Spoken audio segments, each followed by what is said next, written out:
Hello दोस्तों, नमस्कार, जय हिंद। आज के इस वीडियो में आप सभी का स्वागत है। ये वीडियो दोस्तों आप सबके लिए कंप्यूटर के सभी परीक्षाओं के लिए बहुत ही महत्वपूर्ण है, क्योंकि यहाँ पर हम छत्तीसगढ़ हॉस्टल वार्डन अधीक्षक श्रेणी द परीक्षा 2023 के लिए यह महा मैराथन क्लास है दोस्तों। यहाँ पर ऑब्जेक्टिव के लगभग 1000 से भी ज़्यादा प्रश्न आपके सामने यहाँ पर मैं लाऊंगा, वो भी कम समय में। तो इस वीडियो को लास्ट तक ज़रूर देखिए। यहाँ पर आपको कंप्यूटर संबंधी जो प्रश्न है 30 प्रश्न आएंगे, उसमें से 50% आपको अनिवार्य रूप से लाना पड़ेगा दोस्तों। इसमें सभी प्रश्नों को मैं शामिल किया हूँ। यह एक मास्टर वीडियो है। इस वीडियो को आप सभी जो है मस्ट वॉच, फुल वॉच करिएगा, क्योंकि यहाँ पर कंप्यूटर से परिचय से लेकर लास्ट गूगल अल्टा विस्टा तक सिलेबस आप देख सकते हैं। इसके सभी प्रश्नों को जो पुराने एग्ज़ाम में पूछे गए हैं उसी पैटर्न पर आधारित है। तो यहाँ पर दोस्तों इस वीडियो को अगर देखते हैं तो आपका कंप्लीट तैयारी मानकर चलते हैं। चलिए स्टार्ट करेंगे। तो हमारा स्टार्ट करने के पहले चलिए देखते हैं दोस्तों कंप्यूटर से संबंधित, हमारा कंप्यूटर के परिचय से संबंधित पहला प्रश्न है। कंप्यूटर का जो पहला प्रश्न है वो परिचय से संबंधित है। परिचय में दोस्तों हम देखते हैं पहला प्रश्न, कीबोर्ड कौन सा डिवाइस है। तो इसमें दोस्तों कीबोर्ड जो है कौन सा डिवाइस है उसको तो आप ही जान ही रहे हैं। ये जो है इनपुट डिवाइस के अंतर्गत आता है। इनपुट डिवाइस हो गया। यहाँ पर दोस्तों सभी प्रश्नों को आप ध्यान से और बारीकी से देखिए, क्योंकि यहाँ पर इसके ही जो हल है वो आपको लगभग इसी के पैटर्न के आधार पर आपको पूछा जा सकता है एग्ज़ाम में। तो इस वीडियो को पूरा लास्ट तक ज़रूर देखिएगा दोस्तों। तो चलिए अब सेकंड प्रश्न पर हम चलते हैं। सेकंड प्रश्न है हमारा, प्रिंटर कौन सा डिवाइस है। तो प्रिंटर जो है आप जानते ही हैं सब, ये जो है आउटपुट डिवाइस के अंतर्गत आता है। कंप्यूटर स्क्रीन में दिखने वाले सभी दृश्य मुख्यतः कितने रंगों से मिलकर बनी होती है। तो यहाँ पर देखिए दोस्तों कितने रंगों से मिलकर बनी होती है, 3 रंगों से मिलकर बनी होती है। RGB जिसको कहा जाता है। सबसे कम एक्सेस समय है किसका है, तो कैश मेमोरी का, है ना। तो सबसे कम जो है एक्सेस समय कैश मेमोरी का होता है। प्रश्न नंबर 5वां, कंप्यूटर के जनक कौन है। तो ये तो बहुत कॉमनली क्वेश्चन है दोस्तों, चार्ल्स बेबेज इसका आंसर हो जाएगा। इसमें से कौन स्टोरेज डिवाइस नहीं है। तो यहाँ पर मैं बता दूँ स्टोरेज डिवाइस कौन नहीं है, प्रिंटर। ठीक है, प्रिंटर जो है स्टोरेज डिवाइस के अंतर्गत नहीं आता है। हम अगले प्रश्न में चलते हैं दोस्तों। लेन का फुल फॉर्म क्या होता है। ये भी जनरल क्वेश्चन है, लोकल एरिया नेटवर्क इसका फुल फॉर्म होता है ना। वेन का फुल फॉर्म क्या होता है, तो वेल जो है वाइड एरिया नेटवर्क इसका फुल फॉर्म होता है। दोस्तों क्वेश्चन को ध्यान से देखिए, सब जो है आपको धैर्य रखिए, आगे भी क्वेश्चन हम कराएंगे। कंप्यूटर के संदर्भ में ALU का तात्पर्य होता है अरिथमेटिक लॉजिक यूनिट, इसका फुल फॉर्म होता है। यहाँ पर अब आगे देखते हैं कंप्यूटर का मस्तिष्क किसे कहा जाता है, तो CPU को कहा जाता है। आगे मैं आपको सभी एग्ज़ाम के प्रूफ के साथ, मतलब ये कौन से ईयर में आया था उस सबको मैं आपको बताऊंगा। कंप्यूटर मेमोरी की सबसे छोटी इकाई है, तो ये है, इसका आंसर हो जाएगा बीट। ठीक है, BIT, बीट जो है इसका आंसर हो जाएगा। इनमें से कौन सा ऑपरेटिंग सिस्टम नहीं है। ठीक है, ऑपरेटिंग सिस्टम नहीं है, तो इसमें जो है दोस्तों माइक्रोसॉफ्ट जो है ऑपरेटिंग सिस्टम नहीं है, बाकी जो है सब ऑपरेटिंग सिस्टम जो है आता है। ठीक है दोस्तों, तो यहाँ पर ये इसका आंसर माइक्रोसॉफ्ट हो जाएगा। अगला क्वेश्चन है, कंप्यूटर की प्रथम पीढ़ी की शुरुआत कब से मानी जाती है ना। तो कंप्यूटर की प्रथम पीढ़ी की शुरुआत जो है 46 से 56 तक, यानी कि 1946 से 56 तक इसका आंसर हो जाएगा।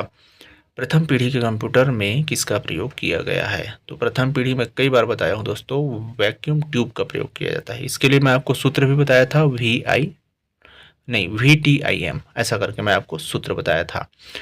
चलिए दोस्तों नेक्स्ट प्रश्न देखते हैं। किसी फाइल या फोल्डर को कॉपी करने के लिए शॉर्टकट की होता है। तो Ctrl+C इसका जो है आंसर हो जाएगा। Ctrl+C आप दबाएंगे तो कॉपी हो जाता है। अब नेक्स्ट प्रश्न पर चलते हैं दोस्तों। कॉपी किए हुए आइटम को पेस्ट करने के लिए शॉर्टकट क्या है। तो आप सभी जानते हैं, Ctrl+V दबाते हैं तो हमारा क्या आ जाता है, पेस्ट हो जाता है। Ctrl+X कमांड किसके लिए होता है? तो कंट्रोल एक्स जो है डिलीट करने के लिए, आइटम को क्या करने के लिए? डिलीट करने के लिए होता है। सेलेक्ट किए हुए डिवाइस है उसको हम कट कर सकते हैं, ठीक है। आइटम को कट कर सकते हैं, सॉरी, आइटम को हम कट कर सकते हैं। इनमें से कौन सा विकल्प आपके लिखे हुए कार्य को बदलने में सहायक होता है? तो सीधी सी बात है दोस्तों, एडिट जो है, इस पे एडिट की सहायता से हम लिखे हुए कार्य को हम क्या कर सकते हैं? संपादित या फिर बदल सकते हैं। नेक्स्ट प्रश्न की ओर हम चलते हैं दोस्तों। कंप्यूटर में आईसी प्रयोग किस जनरेशन में हुआ था? इंटीग्रेटेड सर्किट, तो आपको मैं बताया था फिर से, VTIM, यानी कि ये तृतीय पीढ़ी के कंप्यूटर में यूज हुआ था। थर्ड जनरेशन इसका जो है आंसर आ जाएगा। MS वर्ड की फाइल का एक्सटेंशन क्या है? तो MS वर्ड की फाइल का जो एक्सटेंशन है दोस्तों वो हो जाता है, MS वर्ड की फाइल DOCX है ना, DOCX जिसको कहा जाता है, ये इसका जो है एक्सटेंशन नेम हो जाएगा। दोस्तों यहाँ पर कंटिन्यू बने रहिए, क्योंकि यहाँ पर मैं आपको ईयर वाइज है ना, जो पुराने पैटर्न है उसके आधार पर आपको इन प्रश्नों को कराते जाऊंगा। अब देखते हैं दोस्तों, डिस्क कनेक्ट कंटेंट जो मैन्युफैक्चर के समय रिकॉर्ड किया जाता है और जिसे यूज़र द्वारा चेंज या इरेज नहीं किया जा सकता, वह कहलाता है। तो ये जो है कहलाता है दोस्तों आपका रीड, ये जो है दोस्तों कहलाता है रीड ओनली, ठीक है। रीड ओनली जो है इसका आंसर हो जाएगा, यानी कि option number A, option number A इसका आंसर हो जाएगा। क्वेश्चन नंबर नेक्स्ट देखते हैं दोस्तों। उस व्यक्ति को क्या कहते हैं जो अपनी विशेषज्ञता का प्रयोग गैर कानूनी ढंग से जानकारी लेने के लिए या नुकसान पहुंचाने के लिए दूसरे लोगों के कंप्यूटर को एक्सेस करता है, ठीक है। तो ये कहलाता है दोस्तों हैकर, है ना, यानी कि वो जानबूझकर किसी दूसरे के कंप्यूटर को गैर कानूनी ढंग से वह जानकारी ले लेता है और क्या कर लेता है, वो हैक कर लेता है, तो हैकर कहलाता है। कंप्यूटर हार्डवेयर जो आंकड़ों की बहुत मात्रा का भंडारण कर सकता है कहलाता है ना, वो क्या कहलाता है दोस्तों?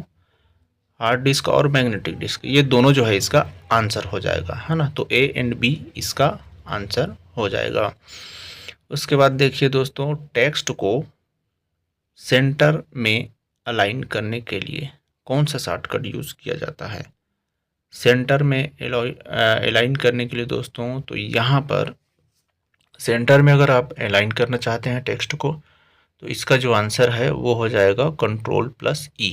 Ctrl+E दबाएंगे तो सभी जो टेक्स्ट है वो सेंटर में आ जाते हैं। उसी तरह से दोस्तों देखिए, प्रिंटर, कीबोर्ड और मॉडेम जैसी बाहरी डिवाइस कहलाती है, ठीक है, यानी कि कंप्यूटर के साथ जो जुड़ा हुआ है वो पेरीफेरल कहलाता है दोस्तों, पेरीफेरल्स, है ना, पेरीफेरल डिवाइस कहलाते हैं। तो इसका जो आंसर हो जाएगा वो पेरीफेरल आएगा, यानी कि ऑप्शन नंबर बी जो है सही हो जाएगा, ठीक है दोस्तों। इसके बाद हम देखते हैं क्वेश्चन नंबर नेक्स्ट है। क्वेश्चन नंबर है 26।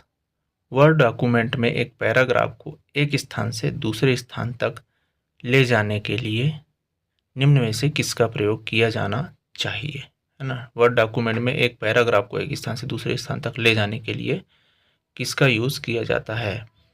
तो कट एंड पेस्ट, इसका जो आंसर आएगा दोस्तों क्या हो जाएगा? कट एंड पेस्ट हो जाएगा, आंसर ऑप्शन नंबर बी इसका हो जाएगा। अब देखते हैं दोस्तों नेक्स्ट प्रश्न की ओर। Question number 27। एक्सेल स्प्रेडशीट का एक्सटेंशन है एक्सेल, ठीक है ना, उसका एक्सटेंशन नेम आप सभी जानते हो XLS ये होता है ना। इलेक्ट्रॉनिक कंपोनेंट वाले थीन प्लेट या बोर्ड को क्या कहते हैं? तो इसको कहा जाता है दोस्तों सर्किट बोर्ड, ठीक है। इलेक्ट्रॉनिक कंपोनेंट वाले थीन प्लेट यानी कि पतला प्लेट को क्या कहा जाता है? सर्किट बोर्ड कहा जाता है, ठीक है। तो इसको याद रखिएगा, ठीक है। यहाँ पर स्प्रेडशीट में जिस पॉइंट पर कॉलम और रो जो है एक साथ इंटरसेक्ट करते हैं उसको क्या कहा जाता है? तो वो कहलाता है दोस्तों सेल, ठीक है, CELL सेल, ठीक है।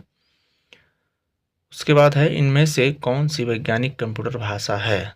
तो वैज्ञानिक कंप्यूटर भाषा किसको कहा जाता है दोस्तों? तो ये है फोरट्रान। ठीक है, फोरट्रान को वैज्ञानिक कंप्यूटर भाषा कहा जाता है। तो आप ऑप्शन नंबर सी को आप यहाँ पर सही करेंगे। ठीक है, इसके बाद देखिएगा दोस्तों, नेक्स्ट नंबर का जो क्वेश्चन है, किसी स्टोरेज लोकेशन को आइडेंटिफाई करने के लिए प्रयुक्त नाम या नंबर को कहते हैं। ठीक है, एक बार क्वेश्चन मैं फिर से रिपीट कर दे रहा हूँ। किसी स्टोरेज लोकेशन को आइडेंटिफाई करने के लिए प्रयुक्त नाम या नंबर को कहते हैं। तो ये हो जाएगा दोस्तों, इसका जो आंसर है वो हो जाएगा एड्रेस। ठीक है, एड्रेस जो है इसका आंसर हो जाएगा। अगला प्रश्न देखते हैं दोस्तों, वर्ड में अलाइनमेंट और फॉन्ट साइज के लिए कौन सा टूल बार बटन डिस्प्ले करता है? तो यहाँ पर इसका जो आंसर है दोस्तों मैं बता दूँ, ये है फॉर्मेशन टूल बार, इसका जो है आंसर आ जाएगा। तो आप आंसर नंबर ए इसमें आप टिक करेंगे। ठीक है, अब नेक्स्ट प्रश्न की ओर हम चलते हैं। क्वेश्चन नंबर है 33। रैम जो है निम्नलिखित में से किसका एक उदाहरण है? रैम यानी कि रैंडम एक्सेस मेमोरी, इसका पूरा नाम क्या होता है? रैंडम एक्सेस मेमोरी निम्न में से किसका एक उदाहरण है? तो यहाँ पर जो है इसका जो आंसर है वो आ जाएगा, रैम जो है वोलेटाइल मेमोरी के अंतर्गत आएगा। ठीक है, तो इसका आंसर आप टिक करेंगे बी नंबर को आप इसमें टिक करेंगे। ठीक है, आंसर आपको ये शो हो रहा है दोस्तों, आंसर वोलेटाइल मेमोरी इसका जो है आंसर हो जाएगा। नेक्स्ट प्रश्न देखते हैं, किस प्रोग्रामिंग लैंग्वेज को ट्रांसलेटर की ज़रूरत नहीं होती है ना? ट्रांसलेटर की ज़रूरत किस को नहीं होती है प्रोग्रामिंग लैंग्वेज? तो मशीन लैंग्वेज को आवश्यकता नहीं होती है ना? इसको कोडिंग डिकोडिंग वाला इसमें समस्या नहीं रहता है। तो आप ऑप्शन नंबर डी को आप टिक करेंगे। इसमें से सबसे बड़े से छोटे क्रम में से कौन सा है उसको लिस्टेड करिए। तो सबसे बड़े से छोटा क्रम हो जाएगा ऑप्शन नंबर ए हो जाएगा दोस्तों, यानी कि टीबी पहले होता है, फिर जीबी, फिर एमबी, फिर केबी। तो यहाँ पर आप ऑप्शन नंबर ए को आप टिक करेंगे। ठीक है, नेक्स्ट प्रश्न की ओर हम चलते हैं दोस्तों। सूचना की उस सबसे छोटी इकाई को क्या कहते हैं जिसे कंप्यूटर समझ और प्रोसेस कर सकता है? तो इसका जो आंसर है दोस्तों, ये लगभग पिछले एक और प्रश्न की तरह ही है। तो इसका आंसर हो जाएगा बीट, BIT। एक और आपको बताया था आंसर इसमें BIT हो जाएगा। बाइनरी सिस्टम एक नंबर सिस्टम है जिसका आधार है ना? तो सिंपल है, ऑप्शन नंबर ए हो जाएगा इसका, यानी कि 2। ठीक है, बाइनरी सिस्टम एक नंबर सिस्टम है जिसका आधार 2 है ना? बेस यही कहलाता है, बेस नंबर। ठीक है, कंप्यूटर में क्या अवश्य होना चाहिए कि वह बूट हो सके? ठीक है, बूट होने के लिए क्या आवश्यक होता है दोस्तों? तो ये हो जाएगा आपका ऑपरेटिंग सिस्टम। ठीक है, ऑपरेटिंग सिस्टम जो है उसमें बहुत ही आवश्यक होता है ना? जिसमें अगर बूट करना है, ऑपरेटिंग सिस्टम नहीं है तो वह बूट नहीं हो पाएगा। तो इसीलिए यहाँ पर इसका जो ऑप्शन आंसर है वो हो जाएगा ऑपरेटिंग सिस्टम। निम्नलिखित में से कौन सा वह प्रोग्राम है जो हाई लेवल लैंग्वेज को मशीन लैंग्वेज में बदलता है? तो वो हो जाता है दोस्तों कंपाइलर। ठीक है, कंपाइलर ही ये चेंज करता है एक भाषा को दूसरे लेवल के भाषा में। MS वर्ड में रिप्लेस ऑप्शन कहाँ पर उपलब्ध होता है? रिप्लेस ऑप्शन, तो यहाँ पर दोस्तों ये तो बहुत सिंपल है, एडिट मेनू में आप जाएंगे तो ये क्या हो जाता है, एडिट में रिप्लेस ऑप्शन आपको मिल जाता है। जैसे 3 इडियट पिक्चर में देखिए ना आप, वहाँ पर उसमें एडिट कर दिया जाता है ना? तो उसी तरह से यहाँ पर एडिट मेनू जो है इसका आंसर हो जाएगा। MS वर्ड में पिछले एक्शन को रिवर्स करने के लिए, मतलब अंडू। ठीक है, ठीक है, तो ये हो जाएगा अंडू कमांड का प्रयोग करते हैं। ठीक है, अंडू कमांड का प्रयोग करेंगे तो पहले जो आप किए हैं वो फिर से आ जाता है। ठीक है, और सेकेंडरी स्टोरेज से डेटा के लिए रिक्वेस्ट मिलने के बाद वास्तविक डेटा ट्रांसफ़र के लिए लगने वाले समय को क्या कहते हैं? ठीक है, तो इसमें सेकेंडरी स्टोरेज के डाटा की रिक्वेस्ट मिलने के बाद वास्तविक डाटा ट्रांसफ़र में लगने वाले समय को कहा जाता है डिस्क ट्रांसफ़र टाइम, है ना, DTT।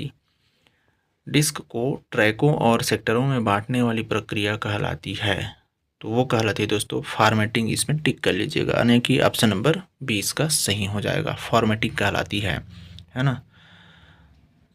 ठीक है, ट्रैकिंग में बांटना और सेक्टर में बांटना को फॉर्मेटिंग कहा जाता है। निम्न में से कौन सा हार्डवेयर है लेकिन सॉफ्टवेयर नहीं है, इसमें आपको बताना है। ठीक है, तो यहाँ पर प्रिंटर ड्राइवर जो है, यहाँ पर सॉफ्टवेयर नहीं है, केवल क्या है, हार्डवेयर है। तो इसका जो आंसर है वो यही हो जाएगा। कितने किलोबाइट में 1 मेगाबाइट होता है? ठीक है, तो ये तो बहुत सिंपल है, इसमें ऑप्शन जो है दिया है डी, वो इसका सही आंसर हो जाएगा। HTML डॉक्यूमेंट बनाने के लिए निम्न में से किसकी ज़रूरत होती है? HTML डॉक्यूमेंट बनाने के लिए, तो HTML डॉक्यूमेंट बनाने के लिए इसका आंसर जो है ब्राउज़र हो सकता है दोस्तों। ये थोड़ा सा डाउट है, लेकिन अच्छा ये है टेक्स्ट एडिटर। ठीक है, तो इसको कंफर्म नहीं था मैं, टेक्स्ट एडिटर इसका जो है आंसर हो जाएगा। टेक्स्ट एडिटर में ही क्या कर सकते हैं, इसमें HTML डॉक्यूमेंट बना सकते हैं। निम्न में से कौन सा सिस्टम यूनिट का भाग है पूछा जा रहा है, तो CPU जो है सिस्टम यूनिट का भाग होता है। ठीक है, उसके बाद नेक्स्ट प्रश्न देखते हैं। इनमें से पहले से ऑन कंप्यूटर को रीस्टार्ट करने को कहा जाता है। ठीक है, कोल्ड बूटिंग है कि क्या है, वार्म बूटिंग है। ठीक है, तो वार्म बूटिंग इसका आंसर हो जाएगा। पहले से जो स्टार्ट रहता है उसको बंद करके चालू करते हैं, उसको वार्म बूटिंग कहते हैं। इंटरनेट पर सर्वर से सूचना प्राप्त करने पर उसको प्रोसेस करने का अर्थ निम्नलिखित में से कौन सा है, तो वो हो जाता है दोस्तों डाउनलोडिंग। ठीक है, डाउनलोडिंग इसका आंसर हो जाएगा। उसके बाद देखते हैं नेक्स्ट प्रश्न है ना, और इस पोर्शन का लास्ट प्रश्न है। इंस्ट्रक्शनों के उस समूह को क्या कहते हैं जो कंप्यूटर को बताता है कि क्या करना है? ठीक है, तो ये होता है दोस्तों प्रोग्राम। ठीक है, तो इसका जो आंसर है वो हो जाएगा प्रोग्राम। तो प्रोग्राम पर आप टिक करेंगे। ये तो हुए दोस्तों शुरू में कंप्यूटर के परिचय से संबंधित। अब दोस्तों मैं आपको बताने वाला हूँ कंप्यूटर के उपयोग से संबंधित। जैसे मैं आपको सिलेबस में आपको दिखा देता हूँ, कंप्यूटर के जो उपयोग हैं उसमें कंप्यूटर का उपयोग कहाँ कहाँ किस लिए किया जाता है, इन सब की सामान्य जानकारी के लिए मैं आपके सामने MCQ लाने वाला हूँ। यहाँ पर देखिए दोस्तों, इस संबंध में बहुत ही बेस्ट से बेस्ट MCQ आपके सामने मैं दिखा रहा हूँ। चलिए प्रश्न नंबर 1 स्टार्ट करते हैं। कंप्यूटर का जनक या पिता किसे कहा जाता है? तो कंप्यूटर का जनक तो आप सबके लिए बहुत ही सिंपल क्वेश्चन है दोस्तों, चार्ल्स बेबेज, है ना, चार्ल्स बेबेज इसका जो है आंसर हो जाएगा। ठीक है दोस्तों, तो ये बहुत ही सिंपल क्वेश्चन था। अब हम देखते हैं क्वेश्चन नंबर 2। सबसे पहले कंप्यूटर का नाम क्या था? तो ये हमने पहले जो मैंने वस्तुनिष्ठ प्रश्न अपलोड किए थे आपके लिए, तो इसमें भी ये सब चीज़ था। तो सबसे पहले कंप्यूटर का नाम क्या था, है ना, तो इस ऑप्शन के हिसाब से आपका आ जाएगा ENIAC, है ना, ENIAC, ENIAC कंप्यूटर को सबसे पहले कंप्यूटर की संज्ञा दी गई है। ठीक है, तो आप लोग आंसर प्रश्न नंबर 2 का जो है आंसर नंबर 4 जो है टिक करेंगे, यानी कि आंसर नंबर डी को टिक करेंगे। वीडियो में लास्ट तक बने रहिए दोस्तों, है ना, वीडियो को अंत तक जरूर देखें, क्योंकि इसमें बहुत सारे ऐसे इंपॉर्टेंट क्वेश्चन हैं जो आपके परीक्षा में पूछे ही जाएंगे। अब देखते हैं दोस्तों अगला प्रश्न, ENIAC का आविष्कार किस वर्ष हुआ था? ENIAC का जो आविष्कार है वो हुआ था 1945 में हुआ था। 1945 इसमें आप सही आंसर टिक करेंगे। विंडोज़ क्या है? ठीक है, तो विंडोज़ क्या है, एक प्रकार का ऑपरेटिंग सिस्टम है दोस्तों। ठीक है, इसमें ऑप्शन नंबर सी को टिक करेंगे, है ना, तीसरा नंबर के ऑप्शन को। कंप्यूटर की कितनी पीढ़ियाँ होती है? तो आपको बताना है कि कंप्यूटर की कितनी पीढ़ियाँ होती है। तो दोस्तों यहाँ पर कंप्यूटर की 5 पीढ़ी होती है। ठीक है, भारत में सबसे पहले किस कंप्यूटर को बनाया गया? ठीक है, तो भारत में सबसे पहले बनाया गया सिद्धार्थ कंप्यूटर। ठीक है, परम कंप्यूटर को नहीं मारेंगे दोस्तों, आप लोग सिद्धार्थ कंप्यूटर को सबसे पहले भारत में बनाया गया ऐसा आप टिक करेंगे। ठीक है,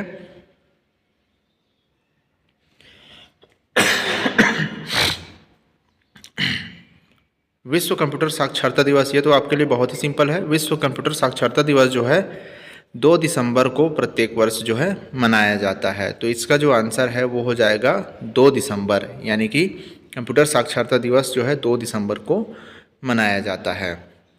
ठीक है, अब यहाँ पर हम देखते हैं दोस्तों नेक्स्ट प्रश्न में, कंप्यूटर की पहली पीढ़ी में निम्न में से किसका इस्तेमाल हुआ है। तो पहली पीढ़ी मैं आपको सूत्र बताया था वैक्यूम ट्यूब VTIM वाला, तो उसमें 4 पीढ़ी का कंटिन्यू आ जाता है। ठीक है, कंप्यूटर की दूसरी पीढ़ी में निम्न में से किसका इस्तेमाल हुआ है, तो अभी आपको फिर से बताया था V के बाद T यानी कि ट्रांजिस्टर का यूज़ हुआ है। अब इसके बाद देखते हैं दोस्तों कंप्यूटर की तीसरी पीढ़ी में क्या उपयोग किया जाता था, तो ये भी उसी से रिलेटेड है। तो क्या हो जाएगा I यानी कि IC इंटीग्रेटेड चिप हो जाएगा। ठीक है, कंप्यूटर की चौथी पीढ़ी में निम्न में से किसका प्रयोग किया जाता था, तो M यानी कि माइक्रो प्रोसेसर। ठीक है, तो इसके लिए VTIM का आप सूत्र याद रखेंगे। पर्सनल कंप्यूटर है ना, PC का पूरा नाम है पर्सनल कंप्यूटर, कंप्यूटर का पूरा नाम है हिंदी नाम है संगणक। ठीक है, निम्न में से लेज़र क्या है, तो लेज़र एक प्रकार का दोस्तों मैं बता दूं आपको, ये प्रिंटर है। ठीक है, लेज़र क्या है, एक प्रकार का प्रिंटर के प्रकार है। ठीक है, तो इसका आंसर हो जाएगा A यानी कि प्रिंटर, इसका आंसर हो जाएगा। निम्न में से आउटपुट डिवाइस कौन सी है, तो आउटपुट डिवाइस जो है दोस्तों मैं आपको बता दूं वो है प्रोजेक्टर। ठीक है, जिसमें हम चलचित्र को देखते हैं वो हो जाएगा प्रोजेक्टर। निम्न में से इनपुट डिवाइस कौन सी है, तो इनपुट डिवाइस जो है इसमें आ जाएगा स्कैनर है ना, स्कैन की सहायता से हम कंप्यूटर में किसी जानकारी को फीड करते हैं। इमेज फाइल फॉर्मेट जो है JPEG कहलाता है, और वीडियो जो है वो क्या कहलाएगा MP4 यानी कि वीडियो फाइल फॉर्मेट कहलाएगा। ठीक है, नेक्स्ट प्रश्न देखते हैं, ऑपरेटिंग सिस्टम कौन है, तो इसमें आ जाएगा दोस्तों विंडोज़ है ना, विंडोज़ जो है ऑपरेटिंग सिस्टम कहलाता है। निम्न में से कौन सा एक ऑपरेटिंग सिस्टम नहीं है, तो DBMS जो है ऑपरेटिंग सिस्टम नहीं है दोस्तों। बाइनरी नंबर सिस्टम में कितने अंक होते हैं, तो 2 ही अंक होते हैं, 0 और 1। कंप्यूटर का दिमाग किसे कहा जाता है दोस्तों, तो ये हो जाएगा CPU है ना, सेंट्रल प्रोसेसिंग यूनिट को कंप्यूटर का दिमाग कहा जाता है। तो इसका जो आंसर है वो हो जाएगा ऑप्शन नंबर 2 यानी कि B। ठीक है, कंप्यूटर का मस्तिष्क CPU को कहा जाता है। नेक्स्ट प्रश्न के बारे में अगर हम देखते हैं दोस्तों, तो अगला जो प्रश्न है हमारा, CPU का पूरा नाम है सेंट्रल प्रोसेसिंग यूनिट। ठीक है, ऑपरेटिंग सिस्टम क्या है, तो ये है सिस्टम सॉफ्टवेयर कहलाता है, सिस्टम सॉफ्टवेयर है ऑपरेटिंग सिस्टम जो है। आधुनिक कंप्यूटर की खोज किस वर्ष की गई थी, तो आधुनिक कंप्यूटर की खोज जो है 1946 में की गई थी दोस्तों। 45 या 46 इसका आंसर आप मार सकते हैं, लगा सकते हैं। कंप्यूटर किस भाषा को समझता है, तो कंप्यूटर जो है मशीनी भाषा को समझता है दोस्तों। तो आप लोग टिक करेंगे मशीन की भाषा है ना। कौन कुछ समय के लिए ही डेटा को स्टोर करके रखता है, तो कौन कुछ समय के लिए रखता है, तो रैम जो है दोस्तों यहाँ पर डेटा को कुछ ही समय के लिए स्टोर रखता है ना। यहाँ पर जैसे ही बिजली बंद होती है तो इसमें जो डेटा है वो नष्ट हो जाती है। अगला प्रश्न की ओर हम देखते हैं दोस्तों।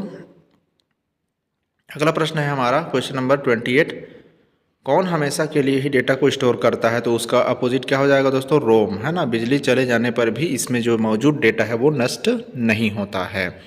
ठीक है, WW का आविष्कार किसने किया था, तो इसका जो आंसर है टिम बर्नर्स-ली। इसका मैंने और पहले भी करवाया था। सबसे तेज़ कंप्यूटर कौन सा है, तो सुपर कंप्यूटर ही सबसे तेज़ कंप्यूटर माना जाता है। उसके बाद फिर दोस्तों देखिए गूगल क्या है, तो गूगल जो है एक प्रकार का सर्च इंजन है। निम्न में से कौन सर्च इंजन नहीं है पूछा जा रहा है, तो यहाँ पर बाकी तीनों है ऊपर का, लास्ट जो है विकीपीडिया जो है नहीं है। डॉक्यूमेंट में सेव करने के लिए, वर्ड में सेव करने के लिए कौन सा ऑप्शन है, तो Ctrl+S, इसमें आप आंसर टिक करेंगे। डॉक्यूमेंट में मौजूद टेक्स्ट को कट करने के लिए कौन सा कमांड इस्तेमाल किया जाता है, कट करने के लिए दोस्तों Ctrl+X का इस्तेमाल किया जाता है। उसी के साथ ही डॉक्यूमेंट में मौजूद टेक्स्ट को कॉपी करने के लिए Ctrl+C हो जाता है दोस्तों, ये तो आप सभी जान ही रहे हैं।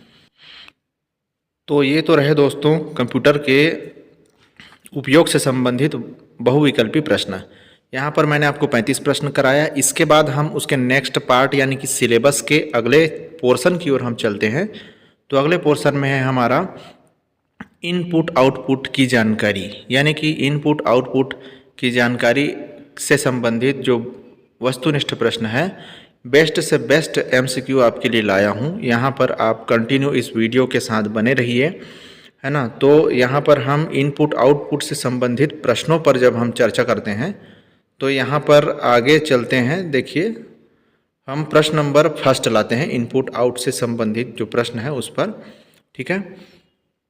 तो पहला प्रश्न देखिए दोस्तों आपके सामने है, एक उपकरण जो उपयोगकर्ता को विश्लेषण और भंडारण के लिए कंप्यूटर में डेटा फीड करने और कंप्यूटर को कमांड देने की अनुमति देता है, ठीक है, वो कहलाता है। तो इसका जो आंसर है वो हो जाएगा बी, यानी कि हम इनपुट किसी डिवाइस के द्वारा करते हैं, है ना, तो वही कहलाता है कंप्यूटर को कमांड देने की अनुमति देता है, अर्थात ऑप्शन नंबर बी इसका जो है सही आंसर हो जाएगा।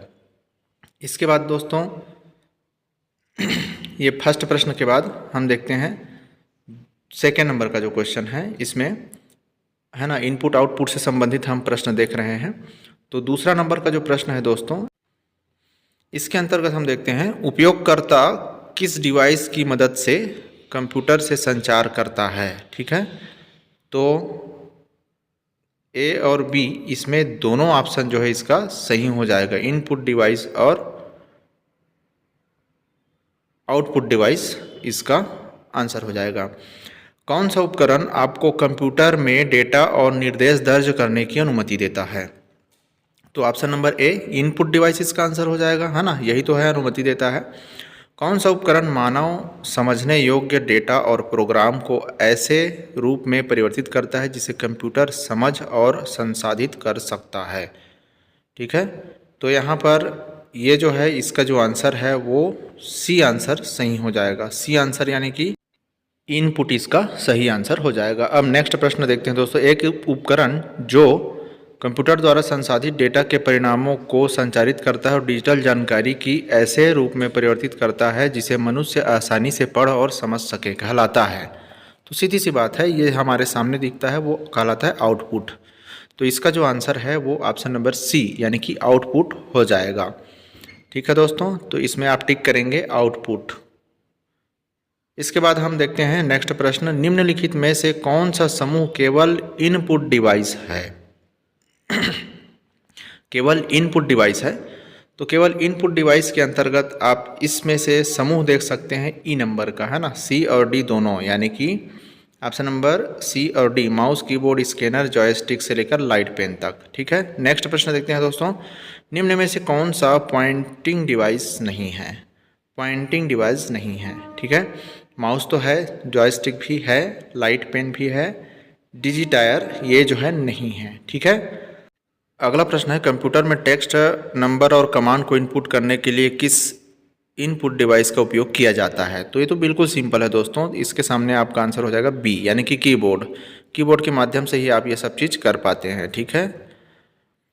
उसके बाद क्वेश्चन नंबर 9 देखते हैं, मॉनिटर स्क्रीन पर कर्सर की स्थिति को स्थानांतरित करने के लिए किस इनपुट डिवाइस का यूज़ किया जाता है? तो इसका आंसर नंबर हो जाएगा डी, यानी कि ऑप्शन नंबर डी इसका जो है सही आंसर हो जाएगा। प्रश्न नंबर 10 देखते हैं दोस्तों, एक कीबोर्ड में फंक्शन कुंजियों की संख्या होती है, तो ये 12 इसका जो है आंसर आ जाएगा। अच्छा, इसमें 13 आंसर दिया है, कई कीबोर्ड में 12 आता है, कई कीबोर्ड में 13 जो है आता है, लेकिन जनरली आप 12 या 13 दोनों में से किसी एक को चूज़ करेंगे। कन्फ्यूजिंग वाला नहीं दिया रहेगा दोस्तों उसमें देने के लिए। कंट्रोल शिफ्ट और अल्ट को खाली स्थान कुंजी के रूप में जाना जाता है, तो इसको कहा जाता है दोस्तों समायोजन की, है ना, समायोजन की नहीं, संशोधक की के रूप में डाला जाता है, ठीक है, संशोधक की इसको कहा जाता है। कीबोर्ड की किस कुंजी का उपयोग अक्षरों को अपर केस और लोअर केस में बनाया जाता है? ठीक है, तो यहाँ पर इसका जो आंसर क्या हो जाएगा दोस्तों, इसका जो आंसर है वो सी हो जाएगा। शिफ्ट की के साथ अपर केस और लोअर केस को बनाया जाता है। कीबोर्ड पर टैब कुंजी का प्रयोग होता है, तो इसका आंसर हो जाएगा कर्सर को स्क्रीन पर ले जाने के लिए और कर्सर को स्क्रीन के नीचे ले जाने के लिए, अर्थात आंसर नंबर डी इसका सही हो जाएगा। चूहा है यानी कि माउस, ठीक है। तो इसका जो आंसर हो जाएगा ए और बी दोनों आंसर जो है इसका सही हो जाएगा। दोस्तों बहुत सिंपल क्वेश्चन था। पहला कंप्यूटर माउस किसके द्वारा बनाया गया था? तो डगलस एंजेलबर्ट के द्वारा बनाया गया था। एंजेलबर्ट इसको कहा जाता है। ऑप्शन नंबर ए इसका सही हो जाएगा। ऑप्टिकल माउस का निर्माण किया गया था। ऑप्टिकल माउस का जो निर्माण है वो किया गया था, वो optical mouse option number C Microsoft 1999 में किया गया था, माइक्रोसॉफ्ट कंपनी के द्वारा। ऑप्टिकल माउस में निम्नलिखित में से किसका उपयोग किया जाता है? ऑप्टिकल माउस में एलईडी का यूज़ किया जाता है दोस्तों। तो आप आंसर नंबर बी को आप टिक करेंगे, ठीक है। एलईडी का यूज़ किया जाता है। वायरलेस माउस संचार करता है, ठीक है। तो वायरलेस माउस जो है किसका संचार करता है दोस्तों? वो है रेडियो तरंग का, ठीक है। रेडियो तरंग का उपयोग करके हम उसमें पॉइंटिंग कर सकते हैं। निम्नलिखित में से कौन इनपुट डिवाइस नहीं है? तो कौन इनपुट डिवाइस नहीं है उसको इसमें आपको ऑप्शन के संबंध में आपको बताना है, ये चारों ऑप्शन में से। तो डी ऑप्शन मॉनिटर और प्रिंटर जो है इनपुट डिवाइस नहीं है, ये केवल आउटपुट डिवाइस हैं। निम्नलिखित में से कौन इनपुट डिवाइस है या है, ठीक है। तो यहाँ पर इनपुट डिवाइस में ट्रैक बॉल है, ये सभी जो है इसका touch screen, scanner, magnetic, MICR माइकर, ये सभी हैं। निम्नलिखित में से कौन सा आउटपुट डिवाइस नहीं है? तो आउटपुट डिवाइस नहीं है बोल रहे हैं ना, मॉनिटर, प्रिंटर, हेडफोन, स्पीकर, ये स्कैनर जो है नहीं है, ठीक है। प्रोजेक्टर एक खाली स्थान उपकरण है जो कंप्यूटर द्वारा उत्पन्न छवियों को ले सकता है और उन्हें एक बड़ी सपाट समतल सतह पर पेश कर सकता है। तो ये जो है इसका आंसर जो हो जाएगा आउटपुट, यानी कि हमको प्रदर्शित करता है, सीधी सीधी बात है। OCR का मतलब क्या होता है? तो ऑप्टिकल करेक्टर रीडर होता है। इसका जो है आंसर क्या हो जाएगा? Optical character reader. Option number B जो है इसका सही आंसर हो जाएगा। OMR का मतलब क्या होता है? तो OMR का मतलब होता है ऑप्टिकल मार्क रीडर, ठीक है। MICR यानी कि माइकर का मतलब होता है magnetic ink code character recognition, ये होता है। तो डिजिटल कैमरा किस प्रकार का उपकरण है? तो डिजिटल कैमरा जो है इनपुट वाला जो है उपकरण है, अर्थात इसका जो आंसर नंबर है वो हो जाएगा बी, ठीक है। निम्नलिखित में से किस समूह में केवल आउटपुट डिवाइस शामिल है? आपके सामने चारों ऑप्शन है दोस्तों। निम्नलिखित में से किस समूह में केवल आउटपुट डिवाइस हैं? तो मॉनिटर, प्रिंटर और प्लॉटर, ये इसका आंसर हो जाएगा। आउटपुट डिवाइस ही है, बाकी में कहीं न कहीं इनपुट डिवाइस को शामिल किया गया है। निम्नलिखित में से कौन सा आउटपुट डिवाइस नहीं है? तो इसमें हो जाएगा डी टच स्क्रीन, वो तो इनपुट के लिए होता है। कंप्यूटर मॉनिटर को CPU से जोड़ा जाता है, किसके द्वारा जोड़ा जाता है कंप्यूटर मॉनिटर को CPU द्वारा? तो ये हो जाता है दोस्तों केबल के द्वारा जोड़ा जाता है, ठीक है। कंप्यूटर स्क्रीन पर प्रदर्शित पिक्सेल की संख्या होती है, ठीक है। पिक्सेल की संख्या क्या होती है दोस्तों? तो यहाँ पर आ जाएगा ऑप्शन नंबर बी जो है, यानी कि रिजोल्यूशन इसको कहा जाता है, ठीक है। निम्नलिखित में से कौन सा इनपुट आउटपुट डिवाइस का संयोजन है? ठीक है, इनपुट आउटपुट डिवाइस का संयोजन कहलाता है। तो VDT, ठीक है, यह जो है दोनों के लिए यूज़ किया जाता है। प्रिंटर की गति गिनने के लिए निम्नलिखित में से किस इकाई का उपयोग किया जाता है? तो यहाँ पर दोस्तों सभी का यूज़ किया जाता है, LPM, CPM सभी का। प्रिंटर की आउटपुट गुणवत्ता मापी जाती है। प्रिंटर की आउटपुट जो गुणवत्ता है वो होता है DPI, यानी कि डॉट पर इंच, ठीक है, डॉट प्रति वर्ग, ठीक है, इसमें नापा जाता है। निम्नलिखित में से कौन सा एक प्रकार का बंदरगाह है, यानी कि पोर्ट है, ठीक है। तो यहाँ पर ये जो है इसमें सीरियल पोर्ट भी होता है, समांतर पोर्ट भी होता है। तो ये तीनों जो है ऑप्शन जो है AGP, यानी कि ऑप्शन नंबर डी इसका सही हो जाएगा। समांतर पोर्ट द्वारा कितने बीट डेटा स्थानांतरित किया जा सकता है? तो समांतर पोर्ट द्वारा कितने बिट डेटा? तो यहाँ 8 बिट डेटा जो है स्थानांतरित किया जाता है। अब दोस्तों देखते हैं अपने नेक्स्ट टॉपिक की ओर, यानी कि प्रिंटर, ठीक है। इसके बाद हम देखते हैं दोस्तों प्रिंटर से संबंधित प्रश्नों के बारे में। प्रिंटर मैं एक बार आपको फिर से सिलेबस दिखा देता हूँ। इनके प्रश्न के बाद आपको प्रिंटर का ही प्रश्न कराया जाएगा। यहाँ पर देख लीजिए दोस्तों, ये है प्रिंटर से संबंधित प्रश्न। प्रिंटर में है प्रिंटर के प्रकार, इंक जेट, लेजर जेट और अन्य प्रकार के दिए गए प्रिंटर के बारे में। तो चलिए दोस्तों, हम स्टार्ट करते हैं प्रिंटर से संबंधित प्रश्नों के बारे में, है ना। प्रश्न हमारा है, प्रश्न नंबर फर्स्ट है, पेपर फीडर तंत्र के दो प्रकार क्या हैं। ठीक है, तो पेपर फीडर तंत्र के दो प्रकार हैं। वो है आपको ऑप्शन में दिखाया गया सतत रूप फीड और दूसरा है घर्षण फीड। ठीक है, तो इसमें दोनों ऑप्शन जो है इसमें सही हो जाएगा। पेपर फीड तंत्र के दोनों ही प्रकार सही हैं। दूसरा प्रश्न में चले जाते हैं दोस्तों हम, किस प्रकार के प्रिंटर में निरंतर फार्म फीडर का उपयोग करने की सबसे अधिक संभावना है। ठीक है, किस प्रकार के प्रिंटर में निरंतर फार्म फीडर करने की सबसे अधिक संभावना है। तो यहाँ पर दोस्तों मैं आपको बता दूँ, इसमें फिर से इसमें दो ऑप्शन इसमें सही हो जाएंगे, यानी कि लेज़र प्रिंटर और डॉट मैट्रिक प्रिंटर इसके सही आंसर हो जाएंगे। ठीक है, अब इसके बाद हम देखते हैं दोस्तों, यहाँ पर इन दोनों प्रश्न के बाद प्रश्न नंबर तीसरा पर चले जाते हैं। देखिए, इस ऑब्जेक्टिव में जो मैं आपको बताऊंगा, इसमें आंसर जो है शो करके हाईलाइट करके इसमें दिखाया गया है। तो आप लोग इसमें सिर्फ देखकर इसके आंसर को पढ़ने का, समझने का कोशिश करेंगे दोस्तों। निम्नलिखित में से कौन सा उपकरण कागज़ को प्रिंट असेंबली में लोड करने के लिए घर्षण फीड तंत्र का उपयोग करने में सबसे अधिक संभावना होती है। ठीक है, दो को चुनना है, तो लेज़र प्रिंटर और फैक्स मशीन इसके अंतर्गत इसके आंसर हो जाएंगे। ठीक है, तो दोनों ही ऑप्शन को आप टिक करिएगा। ठीक है, हो सकता है ऑप्शन को आपको थोड़ा सा चेंज कर दे, है ना, एग्ज़ाम में।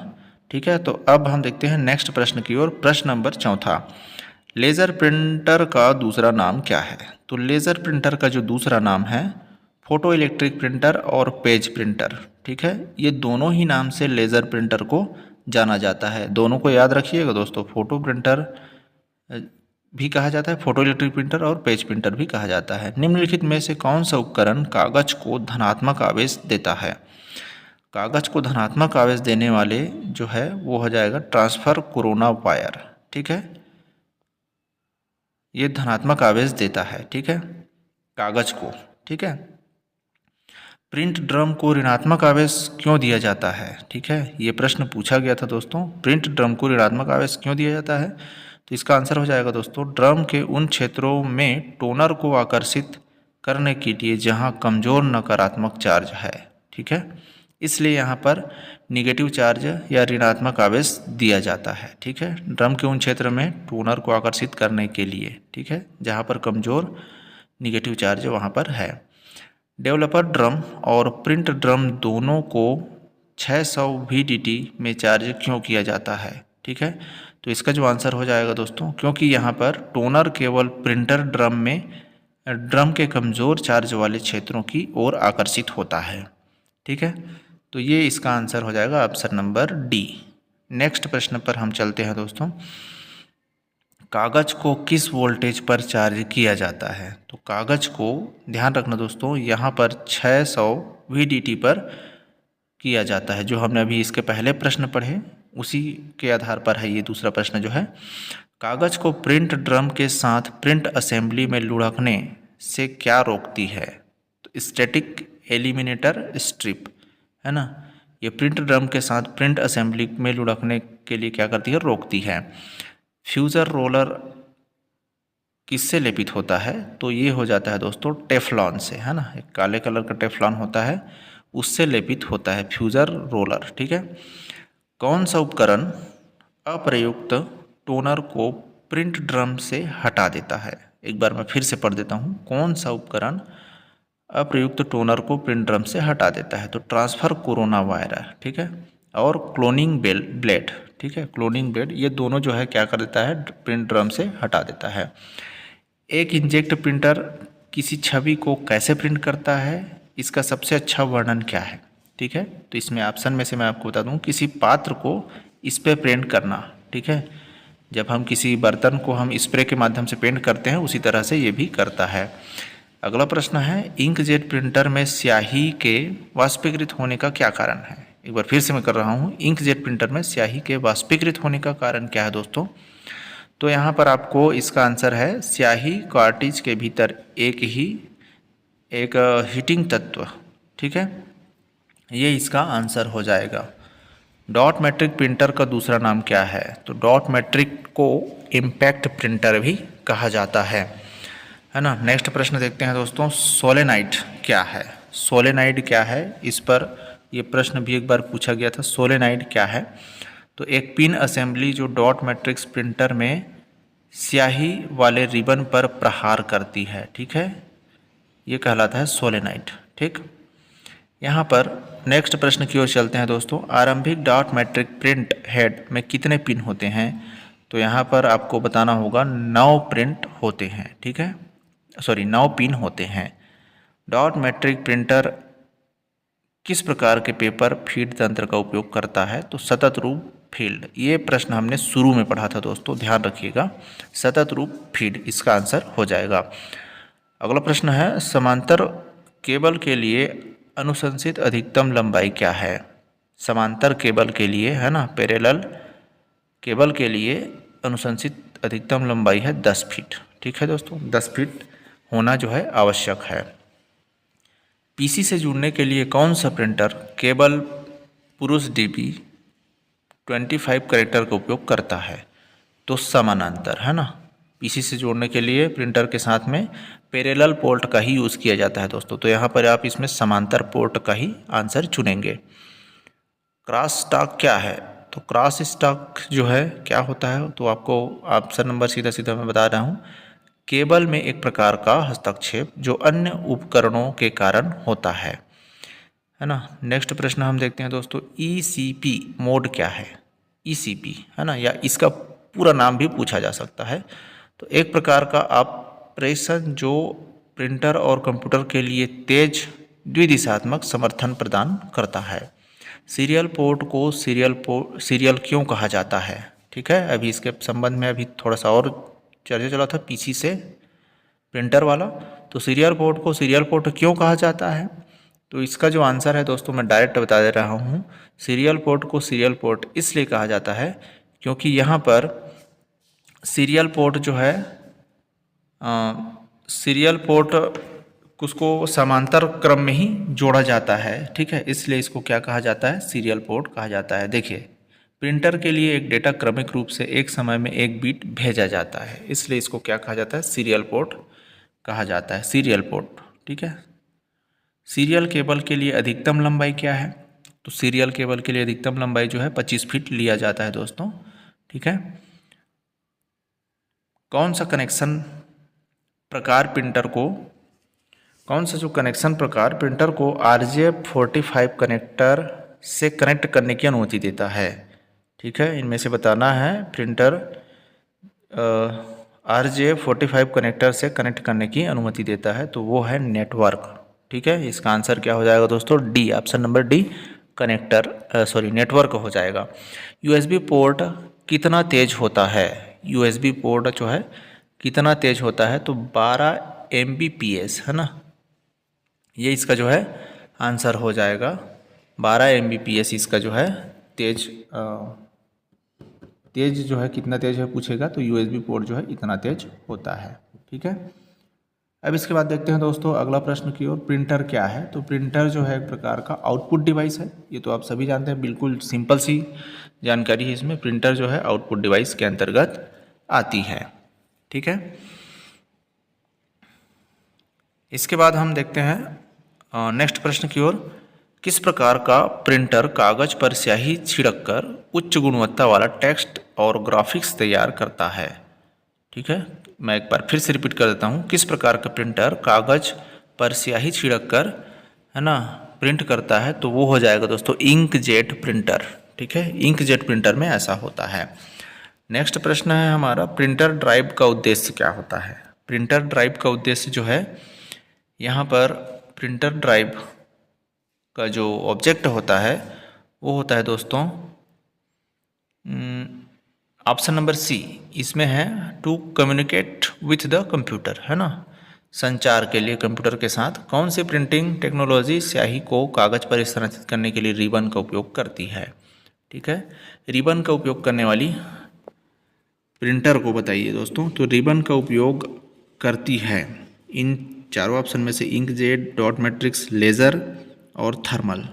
तो इसका जो ऑप्शन हो जाएगा दोस्तों option number B, dot matrix. ठीक है, लेज़र प्रिंटर में फ्यूज़र का क्या तात्पर्य है, फ्यूज़र का क्या कार्य है? ठीक है, तो फ्यूज़र का कार्य आपको बताना है ना। फ्यूज़र तो यहाँ पर it sprays ink into the paper, है ना, it applies heat to fuse toner into paper, it align the paper of printing, it adjust the printing quality. तो इसका आंसर जो है बी हो जाएगा दोस्तों, अर्थात it applied to how to use the printer. ठीक है, अगला प्रश्न में हम चलते हैं। किस प्रकार का प्रिंटर अपनी तेज प्रिंटिंग गति और उच्च गुणवत्ता वाले आउटपुट के लिए जाना जाता है?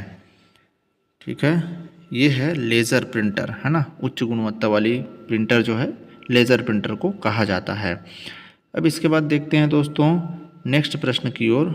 लेज़र प्रिंटर के बाद अगला प्रश्न है कौन सी प्रिंटिंग टेक्नोलॉजी, ठीक है, पूछा जा रहा है कि कौन सी प्रिंटिंग टेक्नोलॉजी विशेष रूप से कोटेड पेपर पर छवि बनाने के लिए गर्मी का उपयोग करता है?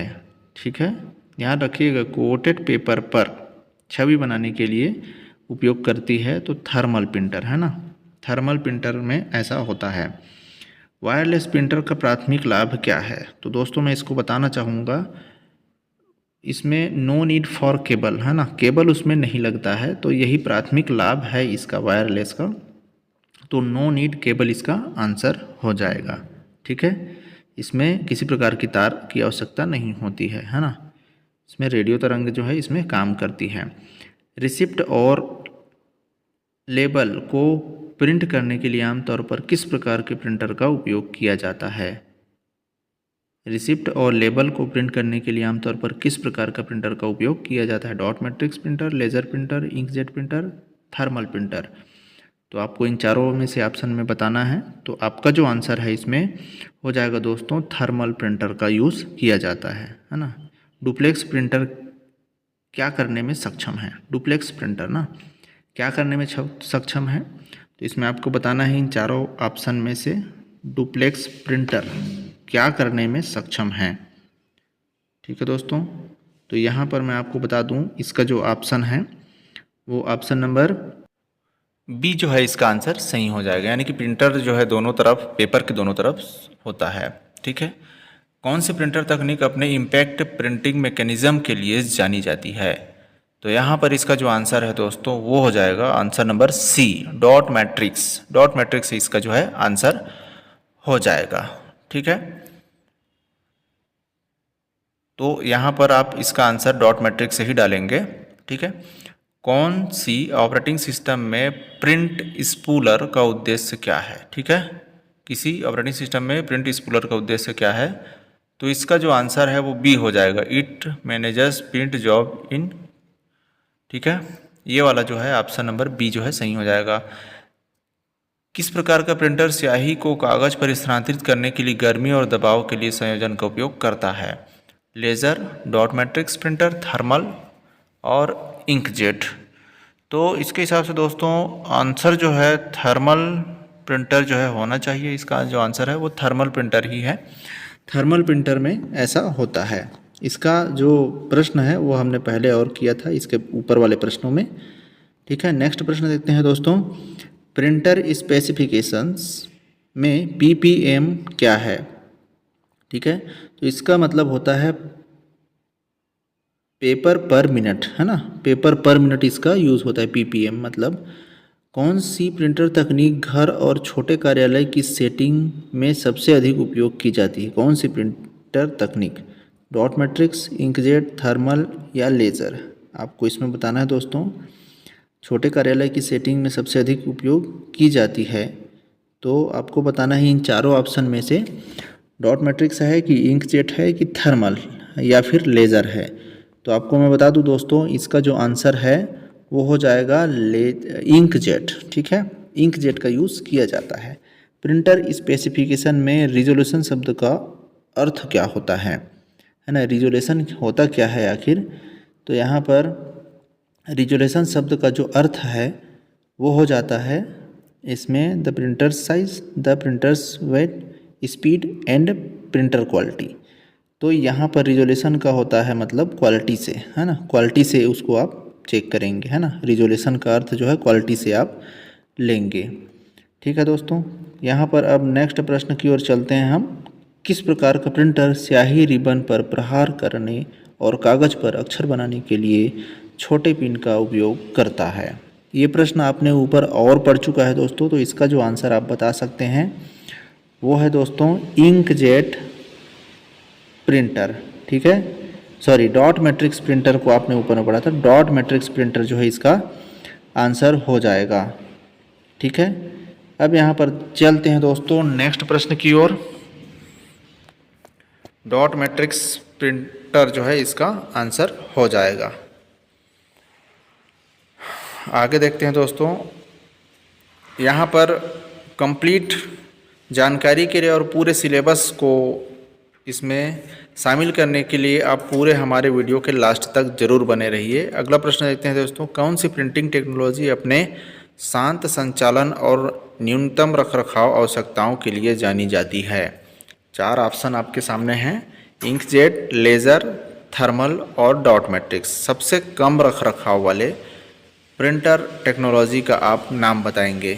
ठीक है, तो सबसे कम रखरखाव वाले प्रिंटर टेक्नोलॉजी का जो नाम है वो है दोस्तों लेज़र प्रिंटर। ठीक है, इसमें बहुत ही कम रखरखाव की आवश्यकता होती है। नेटवर्क प्रिंटिंग इन्वायरमेंट में प्रिंट क्यू का क्या अर्थ है या क्या कार्य है। ठीक है, नेटवर्क प्रिंटिंग इन्वायरमेंट में प्रिंट क्यू का क्या तात्पर्य है, तो इसका आंसर नंबर हो जाएगा B, it manage and schedule print job. ठीक है, कार्बन प्रतियों के साथ बहुभाग प्रपत्रों पर या प्रपत्रों को प्रिंट करने के लिए कौन सा प्रिंटर का सबसे उपयुक्त माना गया है, कौन से प्रिंटर को सबसे उपयुक्त माना गया है। कार्बन प्रतियों के बहुभाग प्रपत्रों को प्रिंटिंग करने के लिए कौन सा प्रिंटर सबसे अधिक उपयुक्त माना गया है, तो आपको आंसर नंबर जो है डी सही हो जाएगा, यानी कि डॉट मैट्रिक्स प्रिंटर, है ना। इन चारों में से कौन सा ऑप्शन सही हो जाएगा, डॉट मैट्रिक्स प्रिंटर जो है सही हो जाएगा। कौन सी प्रिंटर तकनीकी अपनी उच्च गति निरंतर प्रिंटिंग क्षमता के लिए जानी जाती है। कौन सी प्रिंटर तकनीक अपनी उच्च गति निरंतर क्षमता के लिए जानी जाती है, तो डॉट मैट्रिक्स जो है इसका आंसर हो जाएगा दोस्तों। अब सिलेबस के अगले पार्ट के बारे में हम बात करते हैं, जो कि ऑपरेटिंग सिस्टम से संबंधित है। ऑपरेटिंग सिस्टम से संबंधित वस्तुनिष्ठ प्रश्न आपके लिए हम लाए हैं, जो कि कहीं ना कहीं हर एग्ज़ाम में, अनेक एग्ज़ाम में जो कि कंप्यूटर से संबंधित है उसको पूछा ही जाता है। ऑपरेटिंग सिस्टम में जैसे ओपन सोर्स है, क्लोज सोर्स ऑपरेटिंग सिस्टम है, इन सब के बारे में यहाँ पर पूछा जाता है। तो दोस्तों आज हम उसी के संबंध में यहाँ पर आपको प्रश्न बताने वाले हैं। तो चलिए स्टार्ट करते हैं, वीडियो के लास्ट तक जरूर बने रहिएगा। पहला प्रश्न देखते हैं ऑपरेटिंग सिस्टम से संबंधित। तो पहला प्रश्न है, निम्नलिखित में कौन एक ऑपरेटिंग सिस्टम नहीं है। ठीक है, तो नहीं है, तो यहाँ पर देख रहे हैं दोस्तों, डॉस ऑपरेटिंग सिस्टम है, लिनुक्स भी ऑपरेटिंग सिस्टम है, विंडोज़ भी ऑपरेटिंग सिस्टम है। तो आंसर आपका क्या हो जाएगा, ओरेकल। ओरेकल आपका ऑपरेटिंग सिस्टम जो है नहीं है, तो यही ऑप्शन जो है इसका सही हो जाएगा। प्रश्न नंबर 2 पर चलते हैं दोस्तों। डॉस में फाइल नेम की अधिकतम लेंथ कितनी होती है। ठीक है, डिस्क ऑपरेटिंग सिस्टम में फाइल नेम की अधिकतम लेंथ कितनी होती है, तो यहाँ पर दोस्तों मैं इसका आंसर आपको बता देता हूँ। डॉस से संबंधित है ना, डॉस का पूरा नाम क्या होता है, डॉस डिस्क ऑपरेटिंग सिस्टम इसका फुल नेम होता है। ठीक है, तो इसमें पूछा जा रहा है कि फाइल नेम जब हम करते हैं उसमें तो उसकी अधिकतम लेंथ कितनी होती है, तो इसका आंसर हो जाएगा 8। ठीक है, 8 होता है। पहला ऑपरेटिंग सिस्टम कब बना, कब विकसित हुआ, तो 1950 में ये है विकसित हुआ। पहला ऑपरेटिंग सिस्टम कब बना या कब विकसित हुआ, तो 1950 इसका जो है आंसर आप डालेंगे। उसके बाद देखिए दोस्तों, अगला प्रश्न हम चलते हैं, MS विंडो ऑपरेटिंग सिस्टम कब प्रस्तावित हुआ था? ठीक है, MS विंडो ऑपरेटिंग सिस्टम कब प्रस्तावित हुआ था? तो ये हो जाएगा दोस्तों इसका 90। ये थोड़ा सा डाउटेड प्रश्न है दोस्तों, तो ये 1990 इसका जो है आंसर हो सकता है। सॉरी, इसका जो आंसर है 1995 दिया गया है। 1995 में ऑपरेटिंग सिस्टम जो है MS विंडोज़ ऑपरेटिंग सिस्टम जो है प्रस्तावित हुआ था। ठीक है, तो इसमें ऑप्शन नंबर डी जो है टिक करेंगे। अगला प्रश्न हम चलते हैं, निम्नलिखित में नोटपैड का एक्सटेंशन क्या है? तो नोटपैड का जो एक्सटेंशन है वो होता है TXT, है ना, टेक्स्ट, TXT इसका एक्सटेंशन नेम होता है। तो ऑप्शन नंबर ए आप सही करेंगे। ठीक है, ध्यान रखिएगा दोस्तों, यह जो है हमारा ऑपरेटिंग सिस्टम से संबंधित जो है प्रश्न के ऊपर हम चर्चा कर रहे हैं, वस्तुनिष्ठ प्रश्नों पर। अगला प्रश्न हम चलते हैं, कमांड इंटरप्रेटर को और क्या कहते हैं? कमांड इंटरप्रेटर को कहा जाता है सेल।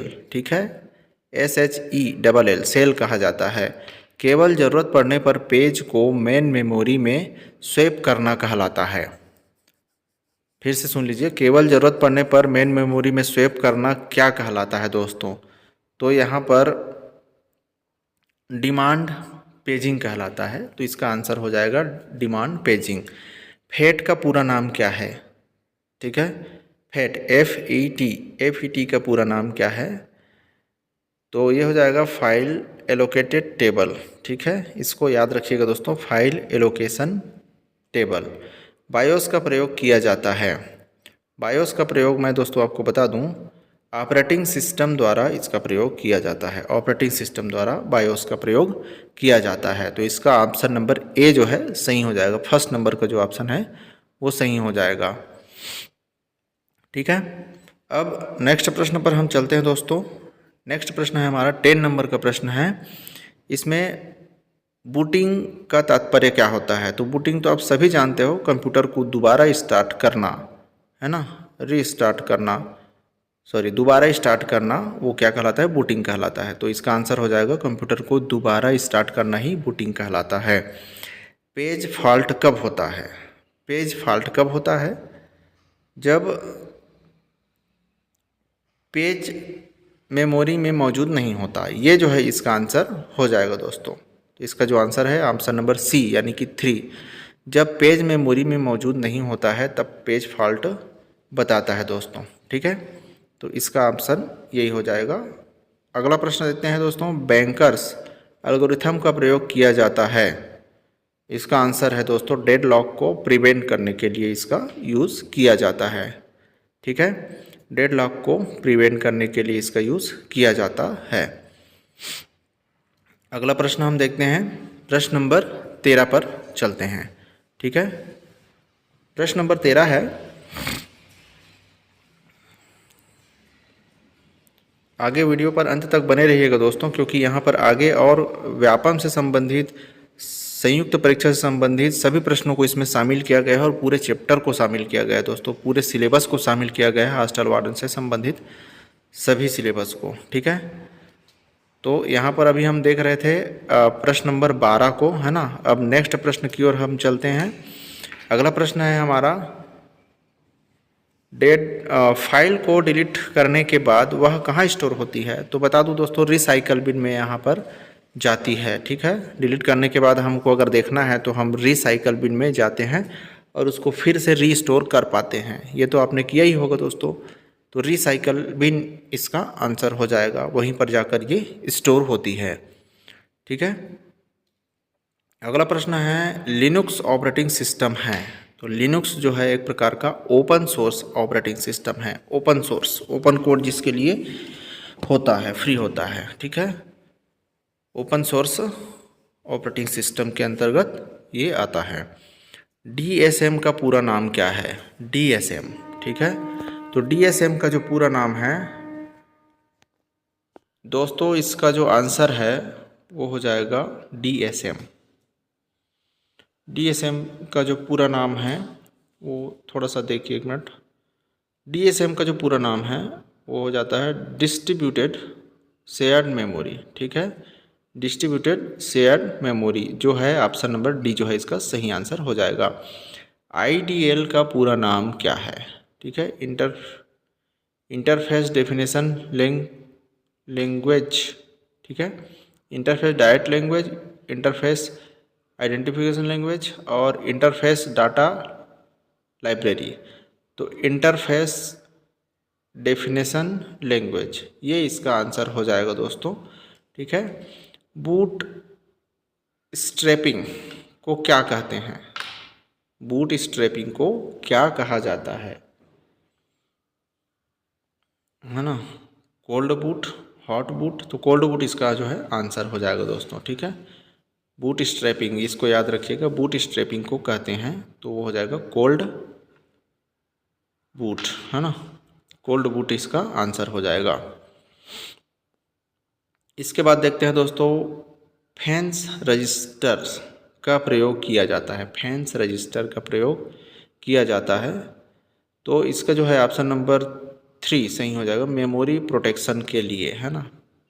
फैंस रजिस्टर का प्रयोग किया जाता है मेमोरी प्रोटेक्शन के लिए, ठीक है।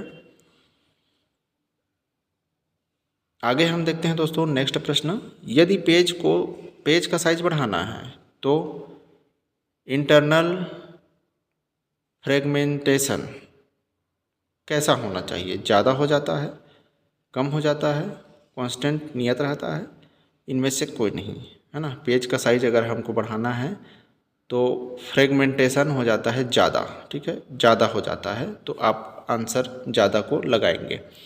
निम्नलिखित में से कौन सा सिंगल यूज़ ऑपरेटिंग सिस्टम है? सिंगल यूज़र ऑपरेटिंग सिस्टम है, ठीक है।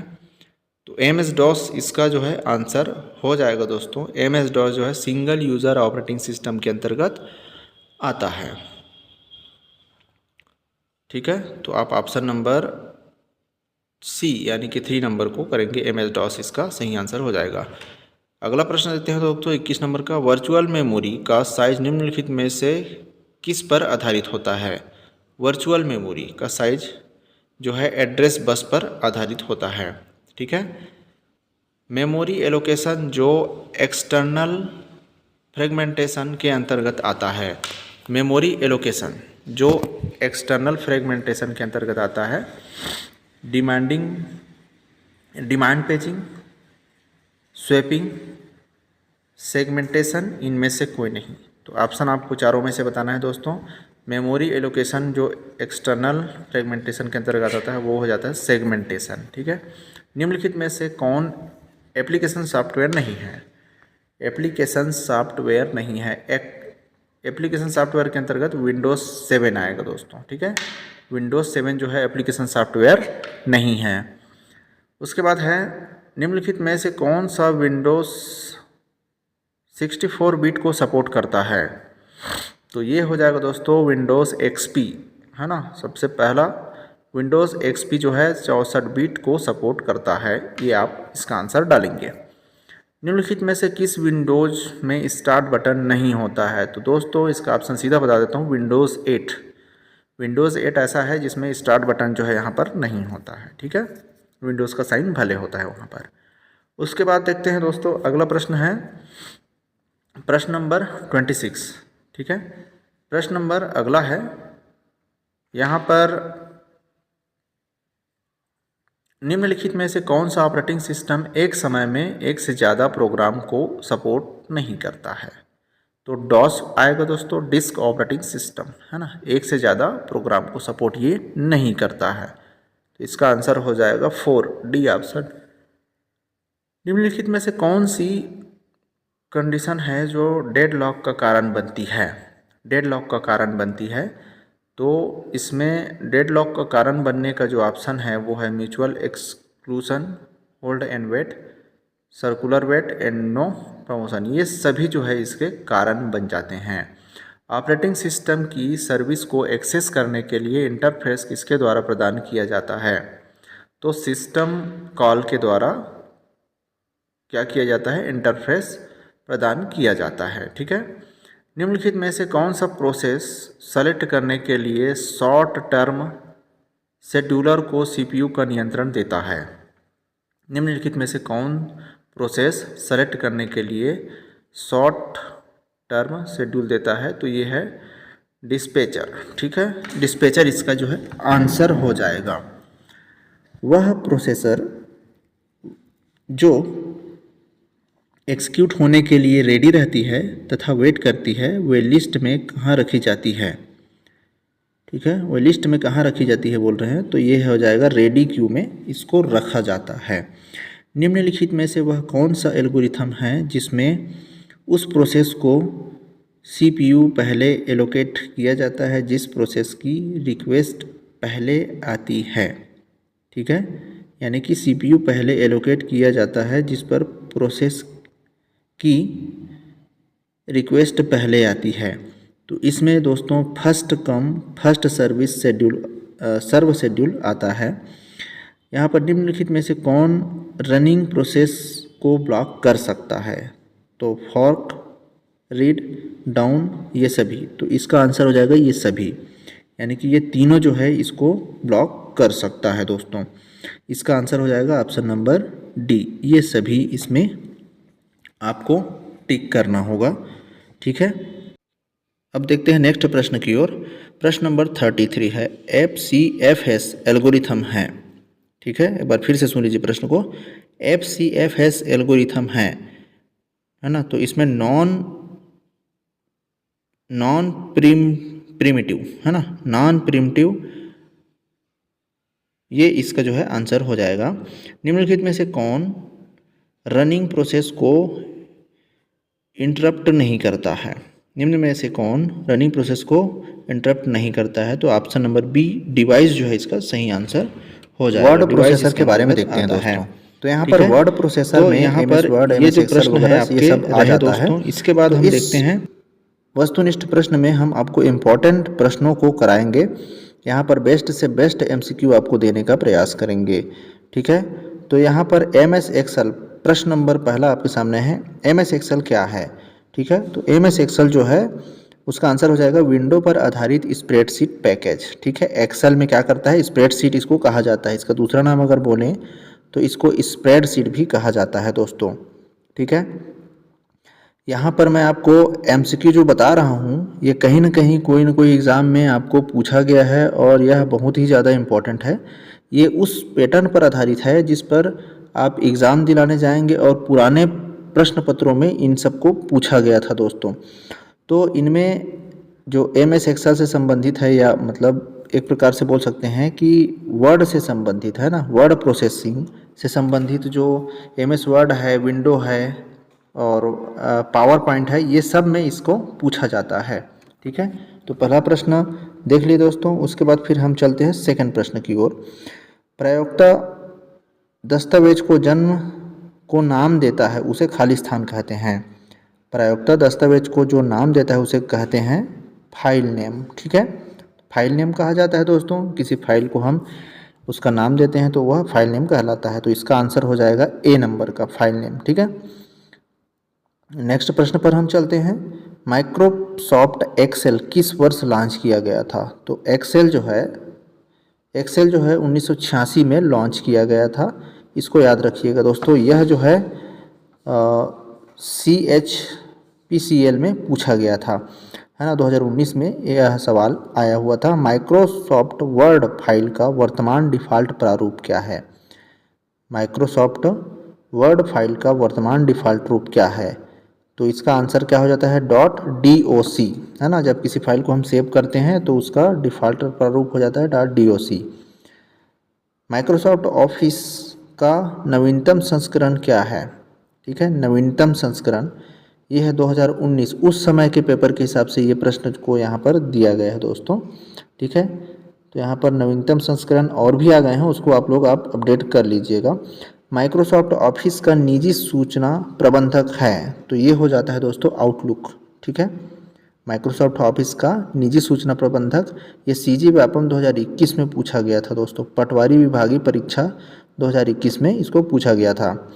तो इसका आंसर क्या हो जाएगा आउटलुक, है ना, निजी सूचना प्रबंधक इसको कहा जाता है। अगला प्रश्न पर हम चलते हैं दोस्तों। अगले प्रश्न में यहाँ पर पावर पॉइंट प्रेजेंटेशन में टेक्स्ट को कैसे चिपकाते हैं? जो टेक्स्ट है उसको कैसे चिपकाया जाता है, उसमें कंट्रोल का बटन दबाएंगे, कंट्रोल है ना, कंट्रोल के साथ में VE सेंस, ठीक है, VE सेंस का यूज़ किया जाता है, यानी कि ऑप्शन नंबर डी जो है आपका सही हो जाएगा। इसका पावर पॉइंट प्रेजेंटेशन में टेक्स्ट को इसी तरह से चिपकाया जाता है, कंट्रोल प्लस VE सेंस के द्वारा, VER सेंस के द्वारा, ठीक है। यह व्यापम सीजी व्यापम के प्रश्न में सीजी व्यापम का जो एग्ज़ाम हुआ था उसमें 2019 में इसको पूछा गया था।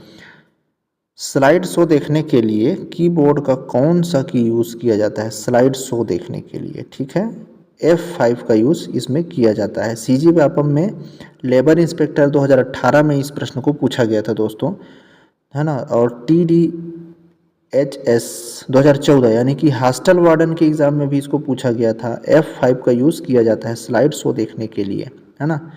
तो अगर फंक्शन की में F5 पूछा जाएगा, है ना, तो स्लाइड शो देखने के लिए पावर पॉइंट में F5 आप टिक करेंगे, ठीक है। नेक्स्ट क्वेश्चन की ओर हम चलते हैं। नया प्रेजेंटेशन खाली स्थान से बना सकते हैं, ठीक है, नया प्रेजेंटेशन किससे बना सकते हैं, blank presentation, executing presentation, design templates, ठीक है। तो आप इन तीनों ऑप्शन को ही टिक करेंगे, यानी कि ऑल ऑफ दिस, ठीक है। व्यापम के 2021 के प्रश्न में इसको पूछा गया था।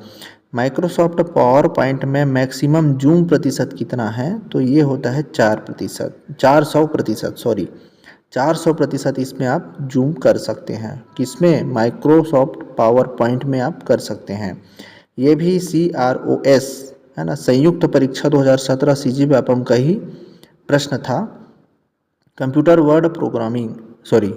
वर्ड प्रोसेसिंग में किस शॉर्टकट की का उपयोग स्पेलिंग और ग्रामर चेक करने के लिए किया जाता है, तो यहाँ पर दोस्तों मैं बता दूँ, स्पेल और ग्रामर चेक के लिए F7 का यूज़ किया जाता है। F7 दोस्तों याद रखिएगा, F7 का यूज़ जो है स्पेलिंग और ग्रामेटिकल मिस्टेक के लिए किया जाता है, चेक करने के लिए किया जाता है, ठीक है। इसको भी पटवारी भर्ती परीक्षा 2021 में पूछा गया था, साथ ही साथ लेक्चर भर्ती 2019 में भी पूछा गया था। वर्ड प्रोसेसर का उपयोग किया जाता है। वर्ड प्रोसेसर का उपयोग जो है टेक्स्ट लिखने के लिए, टेक्स्ट एडिट करने के लिए, टेक्स्ट प्रिंट करने के लिए, उपरोक्त सभी। तो आपको दोस्तों बता दूं, ये सभी का जो यूज़ है वर्ड प्रोसेसर में किया जाता है, ठीक है। एडिट भी कर सकते हैं, प्रिंट भी कर सकते हैं और लिख भी सकते हैं, ठीक है। अगले प्रश्न की ओर हम चलते हैं दोस्तों। अगले प्रश्न में है बटन F8 3 बार दबाने पर, ठीक है, बटन F8 को अगर आप 3 बार दबाते हैं वर्ड डॉक्यूमेंट में, वर्ड में, तो क्या चयनित होता है, संपूर्ण डॉक्यूमेंट, एक पैराग्राफ या अनुच्छेद, एक वाक्य, एक शब्द। तो इसका आंसर हो जाएगा पूरा पैराग्राफ, है ना, अनुच्छेद एक सेलेक्ट हो जाता है, ठीक है। इसको भी सीजी व्यापम में 2017 में पूछा गया प्रश्न है ये, कि शॉर्टकट की का उपयोग MS वर्ड में डॉक्यूमेंट सर्च करने के लिए किया जाता है। एक बार फिर से मैं कर देता हूँ, किस शॉर्टकट कुंजी का उपयोग MS वर्ड में डॉक्यूमेंट में सर्च करने के लिए किया जाता है, तो ये हो जाएगा दोस्तों Ctrl+F, ठीक है।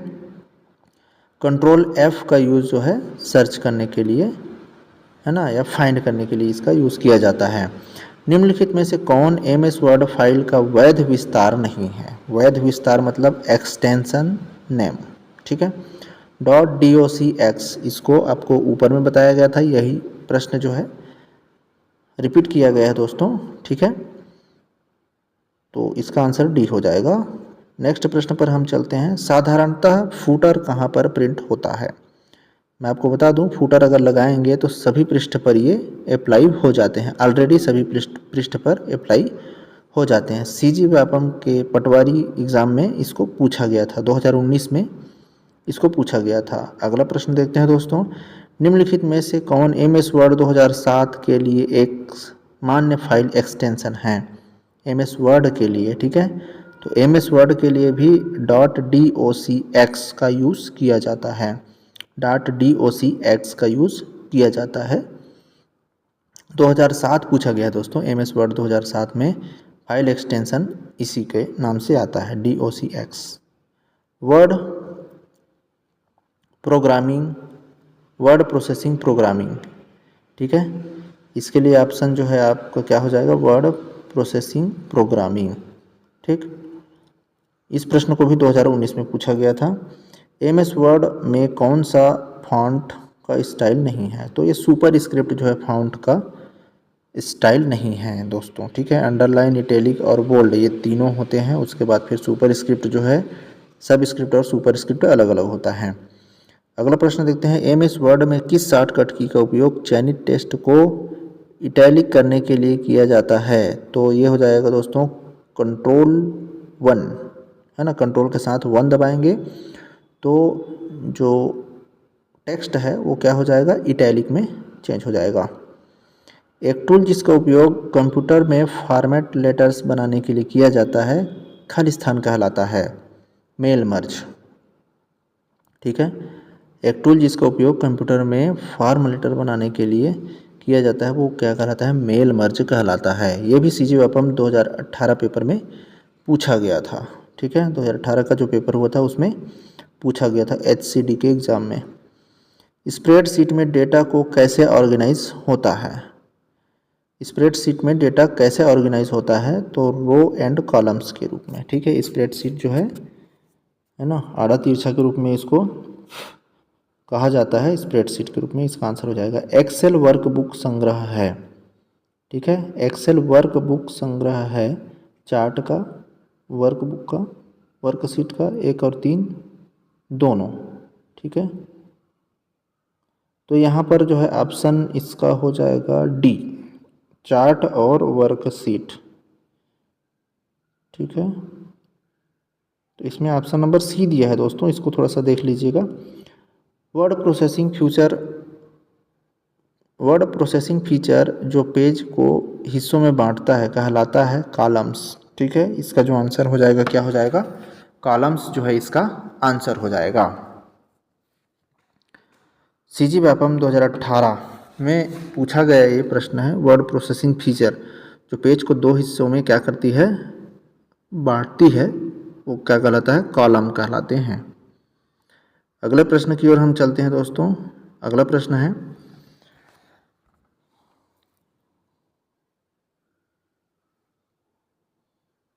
यहाँ पर कंप्यूटर के मेनू बार में पेज सेटअप ऑप्शन निम्न में से किसमें होता है, तो फाइल में इसका आंसर हो जाएगा। डॉक्यूमेंट के नीचे पहुँचने के लिए निम्नलिखित में से कौन सा की दबाते हैं, तो कंट्रोल उसके साथ एंड की दबाते हैं तो नीचे चले जाते हैं, है ना।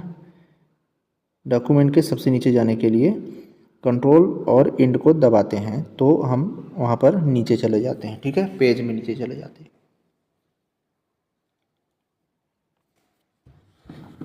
अगला प्रश्न है, MS वर्ड में 2 पंक्तियों के मध्य अंतराल को निम्न में से किसका प्रयोग कर बढ़ाया जाता है। ठीक है, तो ये तो बहुत सिंपल क्वेश्चन है और इसको पूछा भी गया था। होम टैब दबाएंगे, है ना, फिर है ना, उसके बाद फिर पैराग्राफ, फिर लाइन स्पेसिंग। ठीक है, तीनों को दबाएंगे। MS वर्ड सॉफ्टवेयर में पैराग्राफ के लिए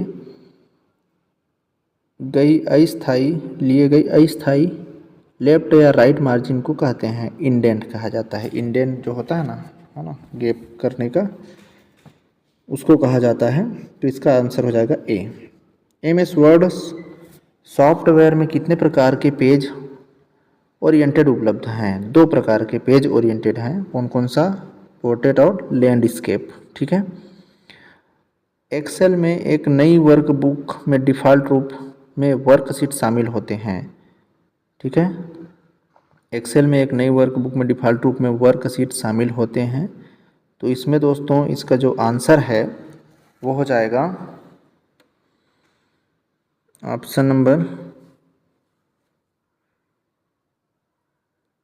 इसको थोड़ा सा देख लीजिएगा, इसका आंसर जो है यहाँ पर नहीं दिया गया है। ठीक है, साधारणतः फूटर कहाँ पर प्रिंट होता है, सभी पृष्ठों पर, हेडर और फूटर दोनों हो जाता है। MS ऑफिस सॉफ्टवेयर ग्रुप के साथ कौन सा स्प्रेडशीट एप्लीकेशन आता है, MS एक्सेल। ठीक है, माइक्रोसॉफ्ट एक्सेल, है ना, पोर्ट्रेट एयर। ठीक है, स्टार पोर्ट्रेट एयर, ये किसका होता है, तो पेज ओरिएंटेशन का। ठीक है, MS एक्सेल में ये जो एक्सटेंशन नेम है वो होता है पेज ओरिएंटेशन के लिए, ठीक है। MS एक्सेल में शेष फल की गणना करने किस फंक्शन का उपयोग किया जाता है, तो मोडो का, ठीक है। शेष फल है ना, शेष फल की गणना करने के लिए, वो भी MS एक्सेल में, तो वो हो जाएगा MODO, मोडो। एक्सेल में एक रो का चयन करने के लिए कीबोर्ड शॉर्टकट क्या है, तो शिफ्ट के साथ में हम स्पेस बार को दबाएंगे। शिफ्ट के साथ में क्या दबाएंगे, स्पेस बार को दबाएंगे, तो ये हो जाता है। उसके बाद हम देखते हैं दोस्तों नेक्स्ट प्रश्न, स्प्रेडशीट, ठीक है। स्प्रेडशीट किस एप्लीकेशन का एक अनिवार्य हिस्सा है। स्प्रेडशीट सीधा MS एक्सेल आ जाएगा दोस्तों। इसका आंसर जो है इसका आ जाएगा MS एक्सेल, माइक्रोसॉफ्ट एक्सेल इसका आंसर हो जाएगा।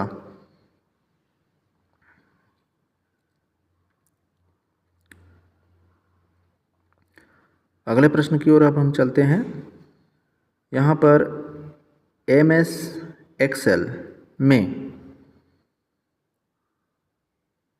एक्सेल में किस शॉर्टकट की का उपयोग एक वर्ड को ढूंढने के लिए तथा बदलने के लिए किया जाता है, ठीक है। तो इसका जो आंसर है, कंट्रोल के साथ में आप क्या दबाएंगे, H दबाएंगे, कंट्रोल H।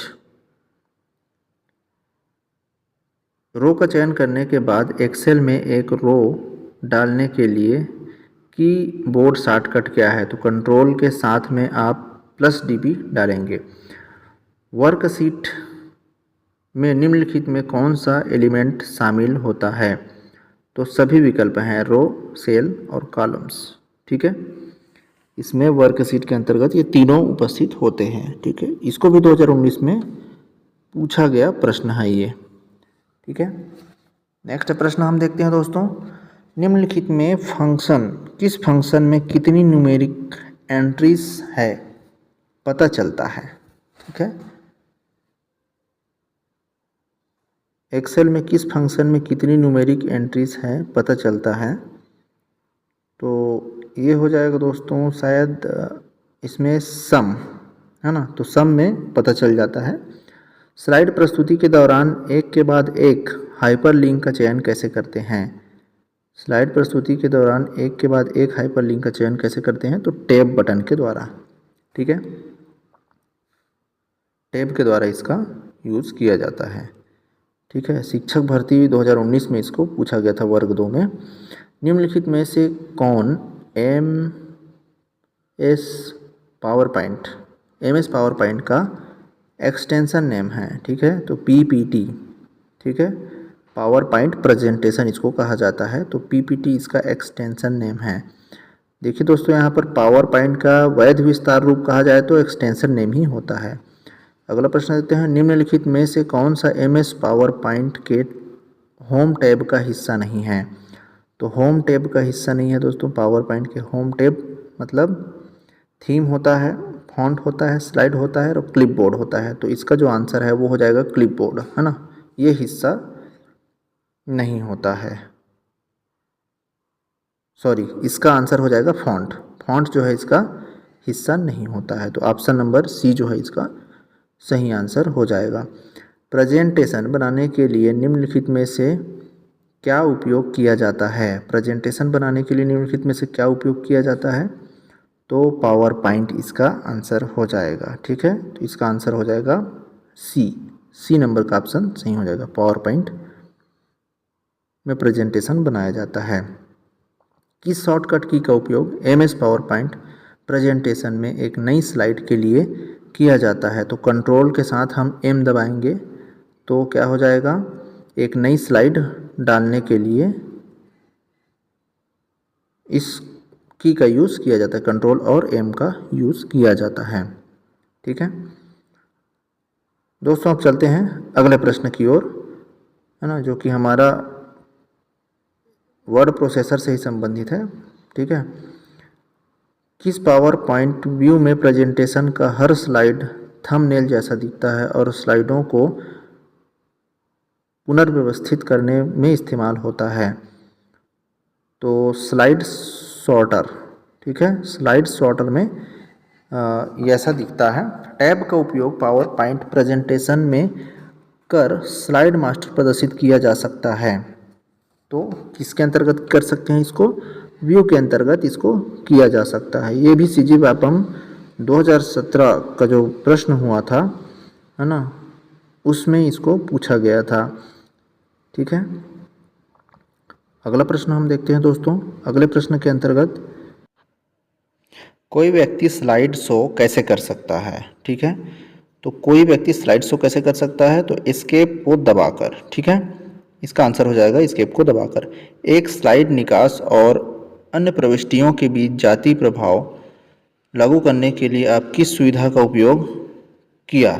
ठीक है, तो ये हो जाएगा दोस्तों स्लाइड ट्रांजिशन का। ठीक है, स्लाइड ट्रांजिशन का यूज़ आपने यहाँ पर करेंगे तब होगा।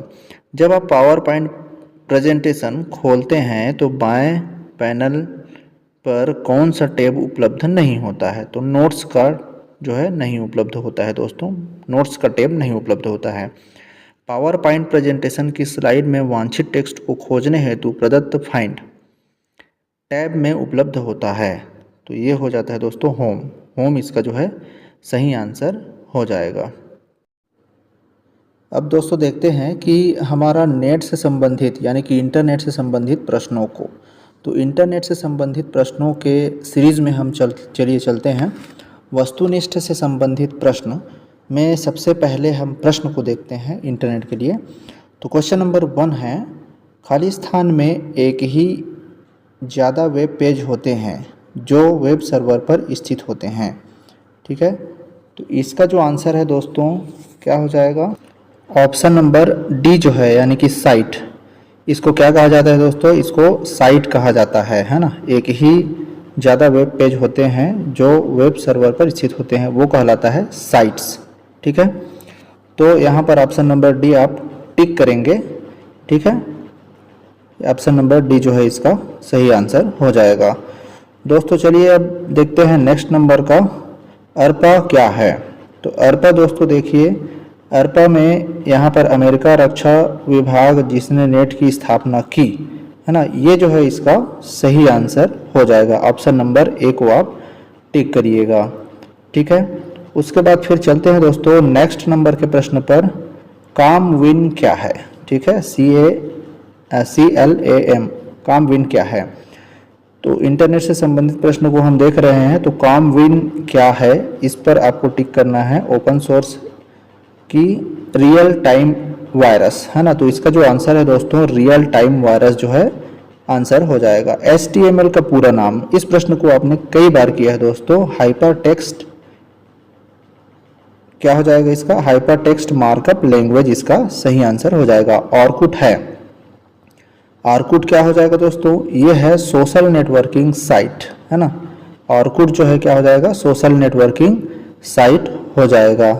इसके बाद हम देखते हैं दोस्तों ISDN सेवा में मॉडेम की ज़रूरत नहीं पड़ती है क्योंकि इसमें कंप्यूटर से जोड़ा नहीं जा सकता, इसे डाटा हस्तांतरण संभव नहीं है। तो इसका जो आंसर है दोस्तों डी नंबर का ऑप्शन सही हो जाएगा। यह छोटी दूरी के लिए प्रयोग किया जाता है। ठीक है, तो ऑप्शन नंबर डी इसका सही हो जाएगा। आउटलुक एक्सप्रेस है। ठीक है, आउटलुक एक्सप्रेस है, तो इसमें आपको आंसर है option number A, email client. ठीक है, ईमेल क्लाइंट इसका आंसर हो जाएगा। अर्पानेट, अर्पनेट लिखाया गया दोस्तों। अर्पानेट क्या है? तो अर्पानेट है दोस्तों, इसमें ऑप्शन नंबर ए जो है विश्व का पहला वैन। ठीक है, इसका जो है आंसर नंबर ए हो जाएगा सही। ठीक है, ऑप्शन नंबर ए विश्व का पहला वैन हो जाएगा। उसके बाद देखते हैं दोस्तों आंसर नंबर नेक्स्ट है इंटरनेट एक्सप्लोरर जैसे प्रोग्रामों को क्या कहते हैं जो वेब में नेविगेबल विंडो का काम करते हैं।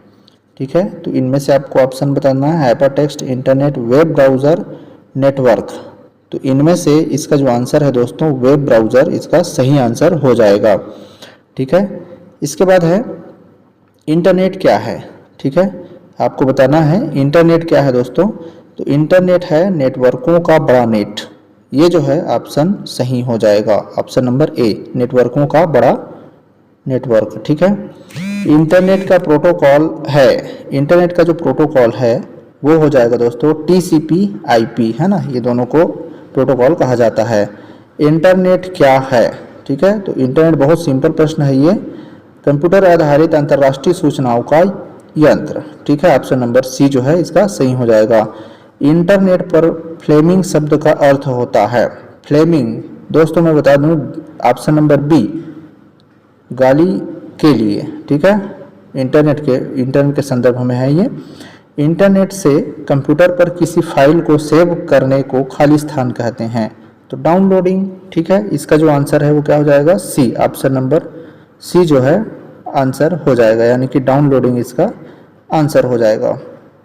अगला प्रश्न 15 नंबर का प्रश्न देखते हैं दोस्तों, ईमेल एड्रेस के दूसरे हिस्से के साथ कौन सा शब्द जुड़ा रहता है? ईमेल एड्रेस के साथ वो है डोमेन नेम, ठीक है, इसके स्ट्रक्चर में आप इसको देख सकते हैं। उस सॉफ्टवेयर का नाम जो वेब ब्राउज़र कहलाता है, ठीक है, वो हो जाएगा ब्राउज़र, ठीक है, इसका जो है ऑप्शन नंबर ए टिक कर लीजिएगा। ऐसा इंटरनेट जिसका उपयोग संस्था के बाहर के लोग आंशिक तौर पर अनुमति लेकर कर सकते हैं क्या कहलाते हैं? तो ये हो जाएगा ऑप्शन नंबर बी, एक्स्ट्रानेट कहलाता है दोस्तों।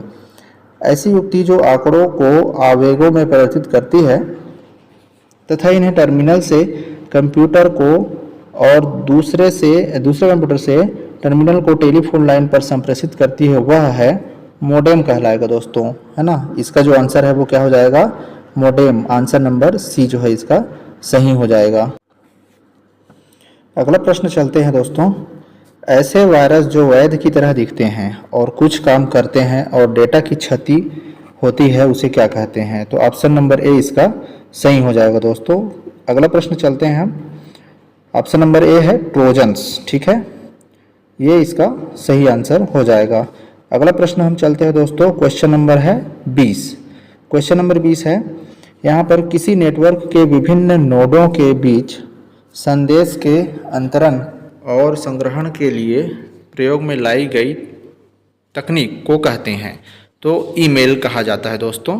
ईमेल इसका सही आंसर हो जाएगा, ऑप्शन नंबर है डी, ठीक है, ऑप्शन नंबर डी ईमेल जो है इसका सही हो जाएगा, ठीक है। इंटरनेट क्या है? तो इंटरनेट क्या है दोस्तों, यहाँ पर आंसर शो होगा, आप लोग इसका आंसर देते जाइएगा। इंटरनेट क्या है? तो इंटरनेट जो है विभिन्न नेटवर्क का एक विशाल समूह है, ठीक है, तो ये हो जाएगा ऑप्शन नंबर बी, है ना, दूसरा नंबर का। इंटरनेट का जनक किसे कहा जाता है दोस्तों? तो इंटरनेट का जो जनक है वो है विंड सर्फ को कहा जाता है। किसको कहा जाता है? विंड सर्फ को कहा जाता है। इसको कई बार पूछा गया है, देख लीजिएगा। इंटरनेट का उपयोग सर्वप्रथम कब हुआ था? तो इंटरनेट का सर्वप्रथम उपयोग जो है 1969 में किया गया था दोस्तों, ठीक है। इंटरनेट का मतलब क्या होता है? इंटरनेट का मतलब क्या होता है? International network, interconnected network, इंटरल network और इंटरकॉन नेटवर्क। तो इंटरकनेक्टेड नेटवर्क होता है दोस्तों, मतलब सूचनाओं का जाल इंटरकनेक्टेड, एक दूसरे से कनेक्टेड होता है। नेक्स्ट प्रश्न हम देखते हैं दोस्तों, इंटरनेट से जुड़ने के लिए किन 4 चीज़ों की ज़रूरत पड़ती है? तो किन 4 चीज़ों की ज़रूरत पड़ती है? टेलीफोन लाइन, मोडेम और ISP, ठीक है, इनकी आवश्यकता जो है पड़ती है। भारत में जनता के लिए इंटरनेट कब उपलब्ध हुआ? तो ये है दोस्तों 15 अगस्त 1995 को उपलब्ध हुआ भारत की जनता के लिए इंटरनेट जो है, ठीक है। हमारा नेक्स्ट प्रश्न की ओर हम चलते हैं। इंटरनेट से संबंधित FTP शब्द का मतलब क्या होता है या फुल फॉर्म क्या होता है? File transfer protocol. इसका जो है आंसर हो जाएगा file transfer protocol, option number 3, ठीक है। किस सदी को सूचना क्रांति की सदी कहा जाता है? तो दोस्तों 2021 को सूचना क्रांति का सदी माना जाता है। इंटरनेट पर अपनी वेबसाइट बनाने वाली पहली भारतीय राजनीतिक पार्टी है? तो भारतीय जनता पार्टी, है ना, इसको याद रखिएगा दोस्तों, भारतीय जनता पार्टी अपनी खुद की वेबसाइट बनाने वाली राजनीतिक पार्टी है ये, है ना। नेक्स्ट प्रश्न हम देखते हैं, ISP अपने नेटवर्क के बीच द्वारा नेटवर्क ट्रैफिक का आदान प्रदान करता है, ठीक है। तो इसका जो आंसर है इंटरनेट एक्सचेंज पॉइंट, ठीक है, इंटरनेट एक्सचेंज पॉइंट इसका आंसर हो जाएगा। अगला प्रश्न देखते हैं, इंटरनेट पर एक सर्वर से सूचना प्राप्त करने की कंप्यूटर की प्रक्रिया को क्या कहा जाता है दोस्तों? तो अभी आपने पढ़ा डाउनलोडिंग, है ना। इंटरनेट पर एक वेब पेज से दूसरे वेब पेज पर जाना क्या कहलाता है? ब्राउजिंग कहलाता है। ठीक है। www का मतलब क्या होता है दोस्तों? तो वर्ल्ड वाइड वेब होता है। और www का आविष्कार किसने किया था? तो इसका जो आंसर हो जाएगा टिम बर्नर्स-ली। ठीक है। GAIS का पूर्ण रूप क्या है? ठीक है। GIS का पूर्ण रूप क्या है दोस्तों? इसको आपको ऑप्शन बताना है, gateway internet access service. Option number 3 gateway internet access service इसका आंसर हो जाएगा। ठीक है। अब यहाँ पर हम चलते हैं प्रश्न नंबर नेक्स्ट, एक कुकी। ठीक है। एक कुकी जो है इसका आंसर यानी कि क्या हो जाएगा? Stored information about the users web activity, है ना। कुकी क्या करता है? Stored information about the users web activity, है ना। वेब एक्टिविटी को यूजर्स का क्या करता है? जानकारी देता है। ठीक है। उसके बाद है कुकीज़ खाली स्थान में सेव की जाती है, तो इसका आंसर हो जाएगा क्लाइंट साइड में सेव की जाती है। ईमेल का फुल फॉर्म क्या होता है दोस्तों? तो इलेक्ट्रॉनिक मेल। ये बहुत सिंपल प्रश्न था। ईमेल का आविष्कारक कौन है? तो रे टॉमलिंसन को इसमें आप टिक करिएगा दोस्तों, रे टॉमलिंसन। ठीक है। आविष्कारक, इसमें गलत आंसर दिया हुआ है। ठीक है, उसको देख लीजिएगा। शिवा अय्युदरई इसमें दिया गया है। तो दोनों में से कोई एक ऑप्शन आए तो उसमें आप कंफ्यूज ना होंगे। ईमेल पते के 2 भाग होते हैं, कौन कौन सा? यूजर नेम और डोमेन नेम। ठीक है दोस्तों। अब अगला प्रश्न हम आपके लिए लेकर आए हैं एंटीवायरस से संबंधित। ठीक है। एंटीवायरस से संबंधित भी आपको इसमें प्रश्न पूछा जाता है। प्रश्न नंबर 1 पर चलते हैं दोस्तों। एक तकनीक जिसमें एक प्रोग्राम एड्रेसिंग ऑपरेशन का दुरुपयोग करके एक नेटवर्क पर हमला करता है क्या कहलाता है? तो ये कहलाता है दोस्तों स्मर्फिंग कहलाता है। इसको याद रखिएगा, स्मर्फिंग कहलाता है। ठीक है। तो क्वेश्चन नंबर फर्स्ट का जो आंसर है वो क्या हो जाएगा? ऑप्शन नंबर ए यानी कि फर्स्ट स्मर्फिंग हो जाएगा। दूसरा प्रश्न पर हम चलते हैं दोस्तों। कौन सा एक एंटीवायरस नहीं है? ठीक है। तो एंटीवायरस नहीं है आपको बताना है।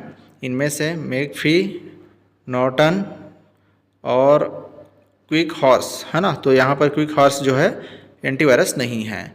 अगला प्रश्न देखते हैं दोस्तों। कौन सा मालवेयर बूट रिकॉर्ड को संक्रमित करता है और इसे कितना मुश्किल होता है? तो ये हो जाएगा बूट सेक्टर वायरस। ठीक है।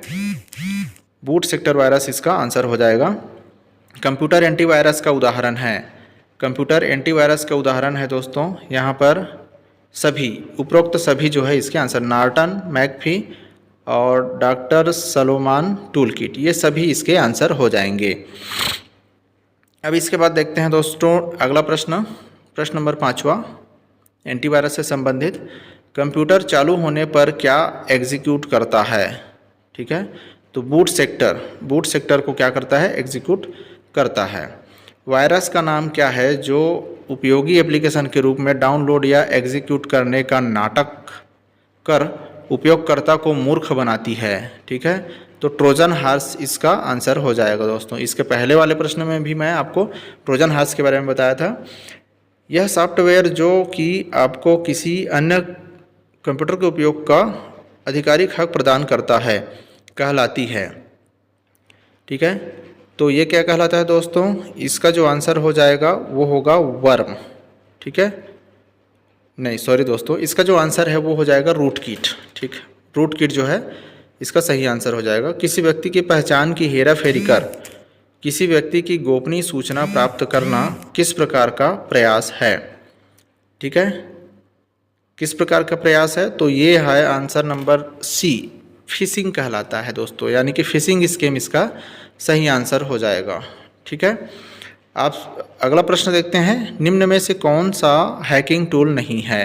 हैकिंग टूल आपको बताना है दोस्तों। ये थोड़ा सा कठिन प्रश्न हो सकता है आपके लिए। तो हैकिंग टूल में ये 4 ऑप्शन दिए हैं, नैप, निसस और विज पेपर और ओब्रेम। तो ये हो जाएगा ओब्रेम, इसका सही आंसर हो जाएगा दोस्तों।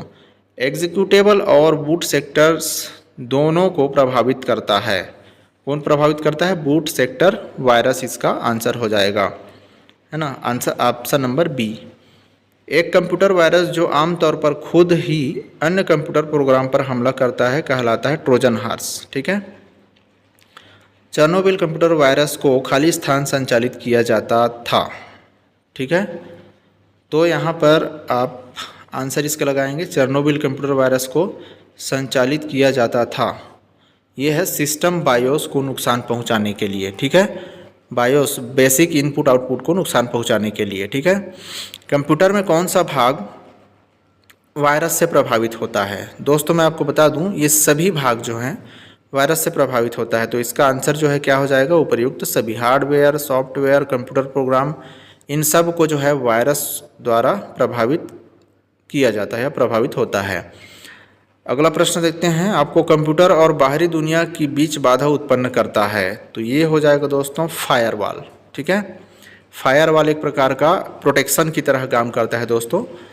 नेक्स्ट प्रश्न देखते हैं, एक हैकर का आपके फ़ोन या ईमेल द्वारा आपका पासवर्ड हासिल करना क्या कहलाता है?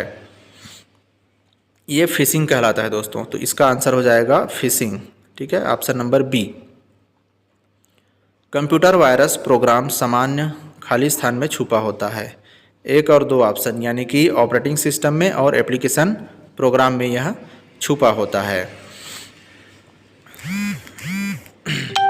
स्वयं प्रतिलिपि कारक प्रोग्राम क्या है? स्वयं प्रतिलिपि कारक प्रोग्राम तो ये है स्पैम। ठीक है। स्पैम होता है दोस्तों पासवर्ड चुराने के अपराध के लिए सामान्य नाम है। पासवर्ड चुराने के लिए सामान्य नाम है ना। ये एक प्रकार का अपराध है पासवर्ड चुराना। तो ये कहलाता है स्पूफिंग या स्पूरिंग। ठीक है। यह एक मालवेयर है, कंप्यूटर प्रोग्राम है जो स्वयं की प्रतियां बनाता है। जस्ट अभी थोड़ी देर पहले इस प्रश्न को हमने किया था दोस्तों। तो इसका आंसर हो जाएगा वर्म।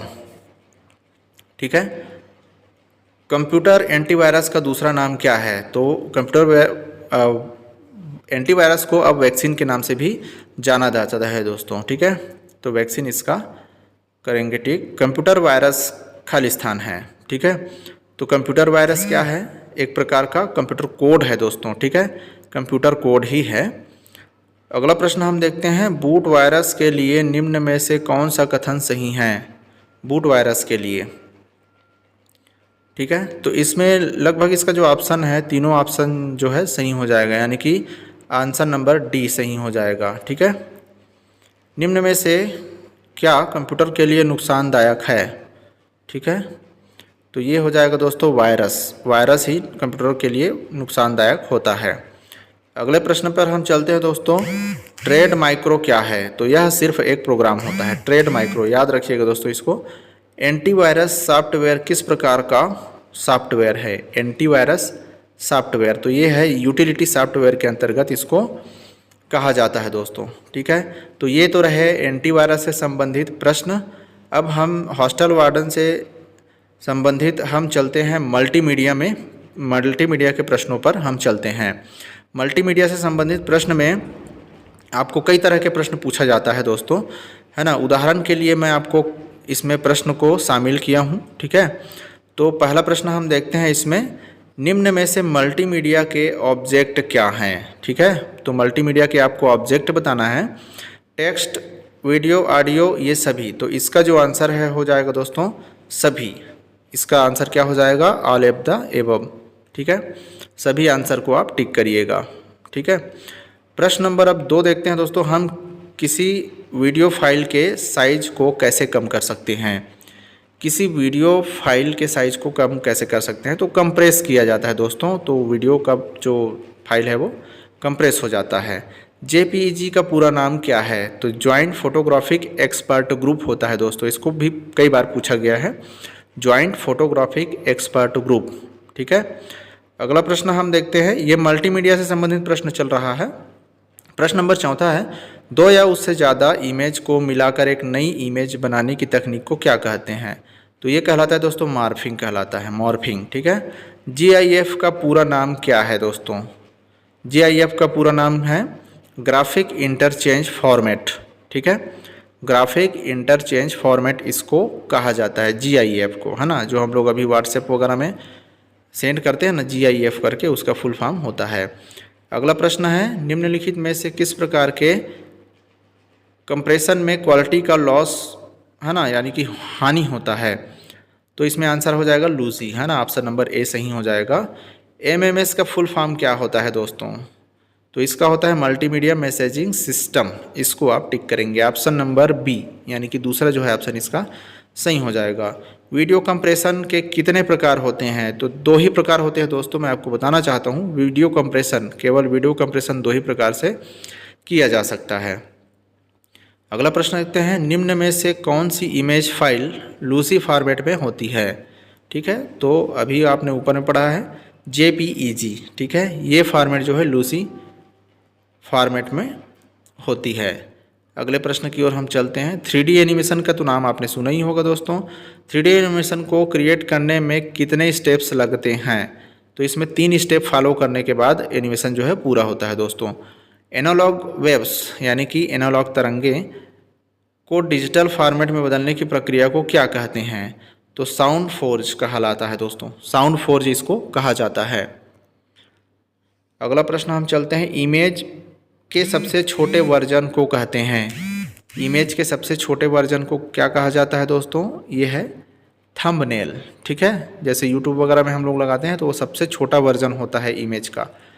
उसके बाद देखते हैं नेक्स्ट प्रश्न है, एक वीडियो निम्न में से किसके सीक्वेंस से मिलकर बनी होती है? एक वीडियो निम्न में से किसके सीक्वेंस से मिलकर बनी होती है? तो यहाँ पर इसका जो आंसर हो जाएगा दोस्तों, फ्रेम, सिंगल्स, पैकेट्स और स्लॉट, ठीक है, इनमें से चारों में से कोई ऑप्शन एक आपको टिक करना है, बताना है। तो इसका जो आंसर हो जाएगा दोस्तों फ्रेम्स, ठीक है, सीक्वेंस से मिलकर बनी होती है। MPEG का प्रयोग निम्नलिखित में से किसे कंप्रेस करने के लिए किया जाता है? MPEG, ठीक है, तो ये हो जाएगा दोस्तों वीडियो को कंप्रेस करने के लिए इस फॉर्मेट का यूज़ किया जाता है MPEG का, ठीक है। PNG का पूरा नाम क्या है? तो पोर्टेबल नेटवर्क ग्राफिक, ठीक है, पोर्टेबल नेटवर्क ग्राफिक इसका आंसर हो जाएगा। निम्नलिखित में से एक मल्टीमीडिया सिस्टम की विशेषता होती है, ठीक है, तो हाई स्टोरेज और हाई डाटा रेट्स, ठीक है, ये दोनों जो है ऑप्शन इसके सही हो जाएंगे, यानी कि ऑप्शन नंबर 3, ठीक है, दोनों ऑप्शन ऊपर का। AIFF का पूरा नाम क्या है? AIFF का पूरा नाम क्या है? तो यहाँ पर ऑडियो इंटरचेंज फाइल फॉर्मेट, ठीक है, किस कंपनी ने AU ऑडियो फॉर्मेट को विकसित किया है?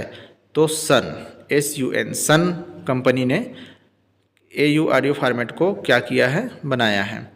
MIDI का पूरा नाम क्या है, जिसको हम दोस्तों कभी कभी MIDI भी कहते हैं, ठीक है, तो MIDI का जो फुल फॉर्म है वो हो जाता है म्यूजिकल इंस्ट्रूमेंट डिजिटल इंटरफेस, ठीक है, म्यूजिकल इंस्ट्रूमेंट डिजिटल इंटरफेस ये कहलाता है दोस्तों। नेक्स्ट प्रश्न की ओर अब हम चलते हैं। निम्न में से किस ऑडियो फॉर्मेट को माइक्रोसॉफ्ट ने विकसित किया है? माइक्रोसॉफ्ट ने विकसित किया है तो वो है वेब, ठीक है, WAV, वेब को।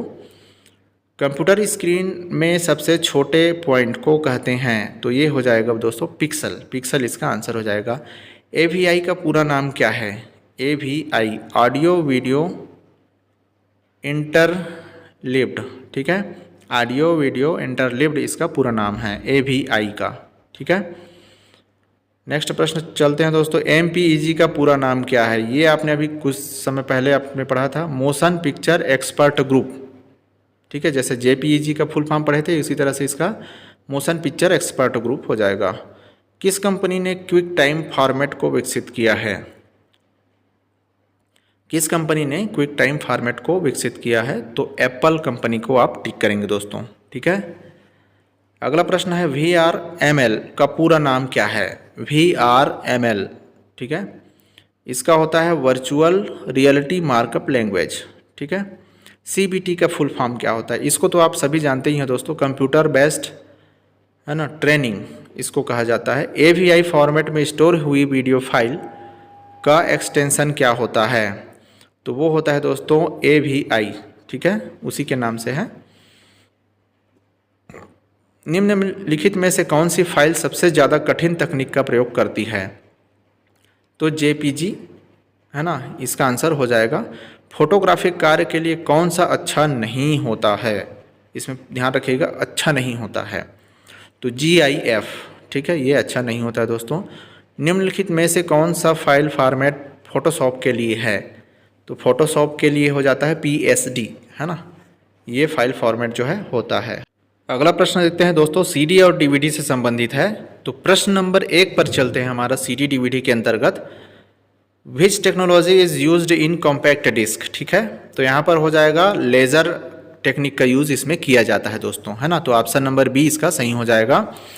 व्हाट इज CD मीन्स, ठीक है, व्हाट इज CD मीन्स, तो ये हो जाएगा कॉम्पैक्ट डिस्क, है ना, इसका फुल फॉर्म पूछा जा रहा है, कॉम्पैक्ट डिस्क इसका फुल फॉर्म हो जाएगा option number A। CDs can hold up two of data और 80 मिनट्स ऑफ ऑडियो, है ना, तो ये हो जाएगा 700 MB के आसपास ये क्या करती है, स्टोरेज इसका होती है। अगला प्रश्न देखते हैं दोस्तों, CD was co-developed by blank space and released in 1982, तो ये हो जाएगा सोनी और फिलिप्स दोनों हो जाएगा, इसका आंसर जो है D हो जाएगा। Standard CDs have a diameter of and can hold up to about 1 hour and 20 minutes of uncompressed audio, तो ये हो जाएगा दोस्तों यहाँ पर 120 मिलीमीटर्स, ठीक है, ऑप्शन नंबर A सही हो जाएगा, 120 मिलीमीटर्स इसका आंसर हो जाएगा। Who is known as CD inventor, ठीक है, CD के खोजकर्ता कौन है? तो option number option number A जो है सही हो जाएगा, जेम्स रसेल इसका आंसर हो जाएगा, CD के आविष्कारक, ठीक है। हॉस्टल वार्डन के सिलेबस में अब लास्ट जो टॉपिक है हमारा गूगल, अल्टा विस्टा और यूट्यूब की सामान्य जानकारी, ठीक है, तो उससे संबंधित प्रश्न देखते हैं। वेब अस्तित्व में कब आया, ठीक है, तो इसका जो आंसर है वो हो जाएगा A हो जाएगा दोस्तों, ठीक है, A किस में हो जाएगा, ऑप्शन नंबर A इसका सही आंसर हो जाएगा, ठीक है। ब्लूटूथ टेक्नोलॉजी संभव बनाती है, ठीक है, ब्लूटूथ टेक्नोलॉजी क्या करती है, वायरलेस डेटा ट्रांसफ़र, ठीक है, मतलब बिना डेटा केबल के ट्रांसफ़र जो है डेटा होती है। निम्नलिखित में से कौन सा एक गूगल का प्रोडक्ट नहीं है वो दोस्तों? गूगल का प्रोडक्ट कौन नहीं है? ये तीनों है, क्रोम, जीमेल, बल्कि iOS जो है नहीं है। इंटरनेट का बीज बोने वाला पहला नेटवर्क कौन सा था, ठीक है, तो ARPANET इसका आंसर हो जाएगा दोस्तों। उच्चकृत शोध परियोजना अभिकरण, ठीक है, में निम्नलिखित है, तो इसका आंसर हो जाएगा इंटरनेट, ठीक है। विश्व का सबसे बड़ा नेटवर्क क्या कहलाता है? तो इंटरनेट जो है विश्व का सबसे बड़ा नेटवर्क कहलाता है दोस्तों। विश्व भर में बहुत से कंप्यूटरों को जोड़ने वाला नेटवर्क क्या कहलाता है? तो विश्व में बहुत से नेटवर्क को जोड़ने वाले को कहा जाता है, ऑप्शन नंबर B इंटरनेट कहलाता है दोस्तों। किस देश में सर्वाधिक इंटरनेट उपयोग करता है? तो B चाइना, है ना, इसमें कन्फ्यूज़न है, USA या चाइना दोनों में से कोई एक दे देता है। 2018 के आंकड़ों के अनुसार शीर्ष 5 इंटरनेट प्रायोक्ताओं वाले देश हैं, कौन कौन से हैं? ये सब इसमें दिया गया है दोस्तों, ठीक है, उसी का आंसर है इंटरनेट है, ठीक है। तो ये वाला प्रश्न को आप देख लीजिएगा दोस्तों। उसके बाद है अगला प्रश्न है, साधारण शब्दों में नेटवर्क कहलाता है, तो ये हो जाएगा दोस्तों इंटरनेट, ठीक है। यूट्यूब के गुणों के बारे में क्या गलत है, ठीक है, तो ये जो है वीडियो का एनालिसिस नहीं करता है, बाकी जो है करता है। यूट्यूब के बारे में निम्नलिखित में से कौन सा कथन गलत है?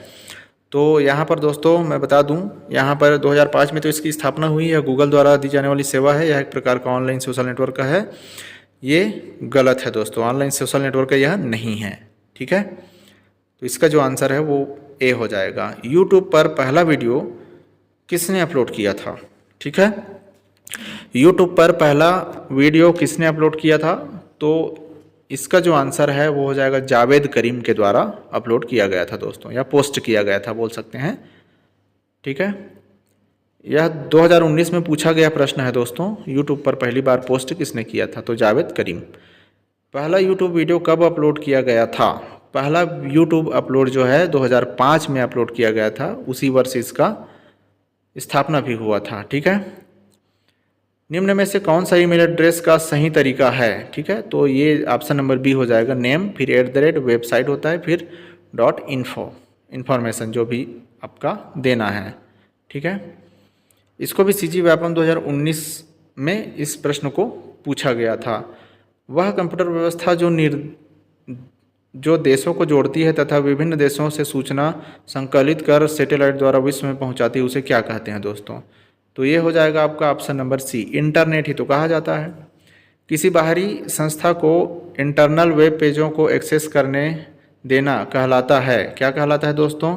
ये है इंटरनेट। ठीक है, वह नेटवर्क जिसका प्रयोग किसी अन्य व्यक्ति के द्वारा किया जाता है वो इंटरनेट कहलाता है। इंटरनेट क्या है? तो इंटरनेट क्या है दोस्तों, ये आपको बताया गया है। जिमी वेल्स और लैरी सेंगर किससे संबंधित है? इसका ऑप्शन हो जाएगा विकिपीडिया, ऑप्शन नंबर ए। ठीक है, विकिपीडिया से संबंधित है। चैटिंग के उपयोग होने वाला इंस्टेंट मैसेंजर कौन सा है? तो ये है दोस्तों गूगल टॉक, है ना, इसमें गूगल टॉक इसमें ऑप्शन करेंगे। निम्न में से कौन सा वेब सर्च इंजन है? ठीक है, तो इसका जो आंसर है ऑप्शन नंबर बी सही हो जाएगा, बिंग और गूगल इसका आंसर हो जाएगा। निम्न में से कौन सा वेब ब्राउज़र है? तो सफारी और फायरफॉक्स इसका आंसर आप टिक करेंगे दोस्तों, यानी कि ऑप्शन नंबर डी इसका सही हो जाएगा। ठीक है, अब यहाँ पर देखिए दोस्तों, सर्च इंजन से प्राप्त कर सकते हैं वीडियोज़, डॉक्यूमेंट, इमेजेस, है ना, उपरोक्त सभी। तो इसका जो आंसर हो जाएगा उपरोक्त सभी, ये सभी हम सर्च इंजन से प्राप्त कर सकते हैं। ठीक है, क्योंकि यहाँ पर जब हम होम पेज में रहते हैं तो ये तीनों का ऑप्शन जो है ऊपर में दिखाता है। ये तो रहे दोस्तों कंप्यूटर के बेस्ट MCQ, जो आपके कंप्यूटर यानी कि छात्रावास अधीक्षक श्रेणी द के लिए बहुत ही ज़्यादा इम्पोर्टेंट प्रश्न थे ये। यहाँ पर अगर हमारे चैनल पर नए हैं तो हमारे चैनल को सब्सक्राइब जरूर करिएगा दोस्तों, और किसी अन्य स्टूडेंट को फ़ायदा हो, है ना, यानी कि एग्ज़ाम क्रैक हो जाए, इस संबंध में आप इस वीडियो को अधिक से अधिक शेयर भी करिएगा। हमारे चैनल पर नए हैं तो सब्सक्राइब जरूर करिएगा दोस्तों। थैंक यू दोस्तों, जय हिंद, वंदे मातरम।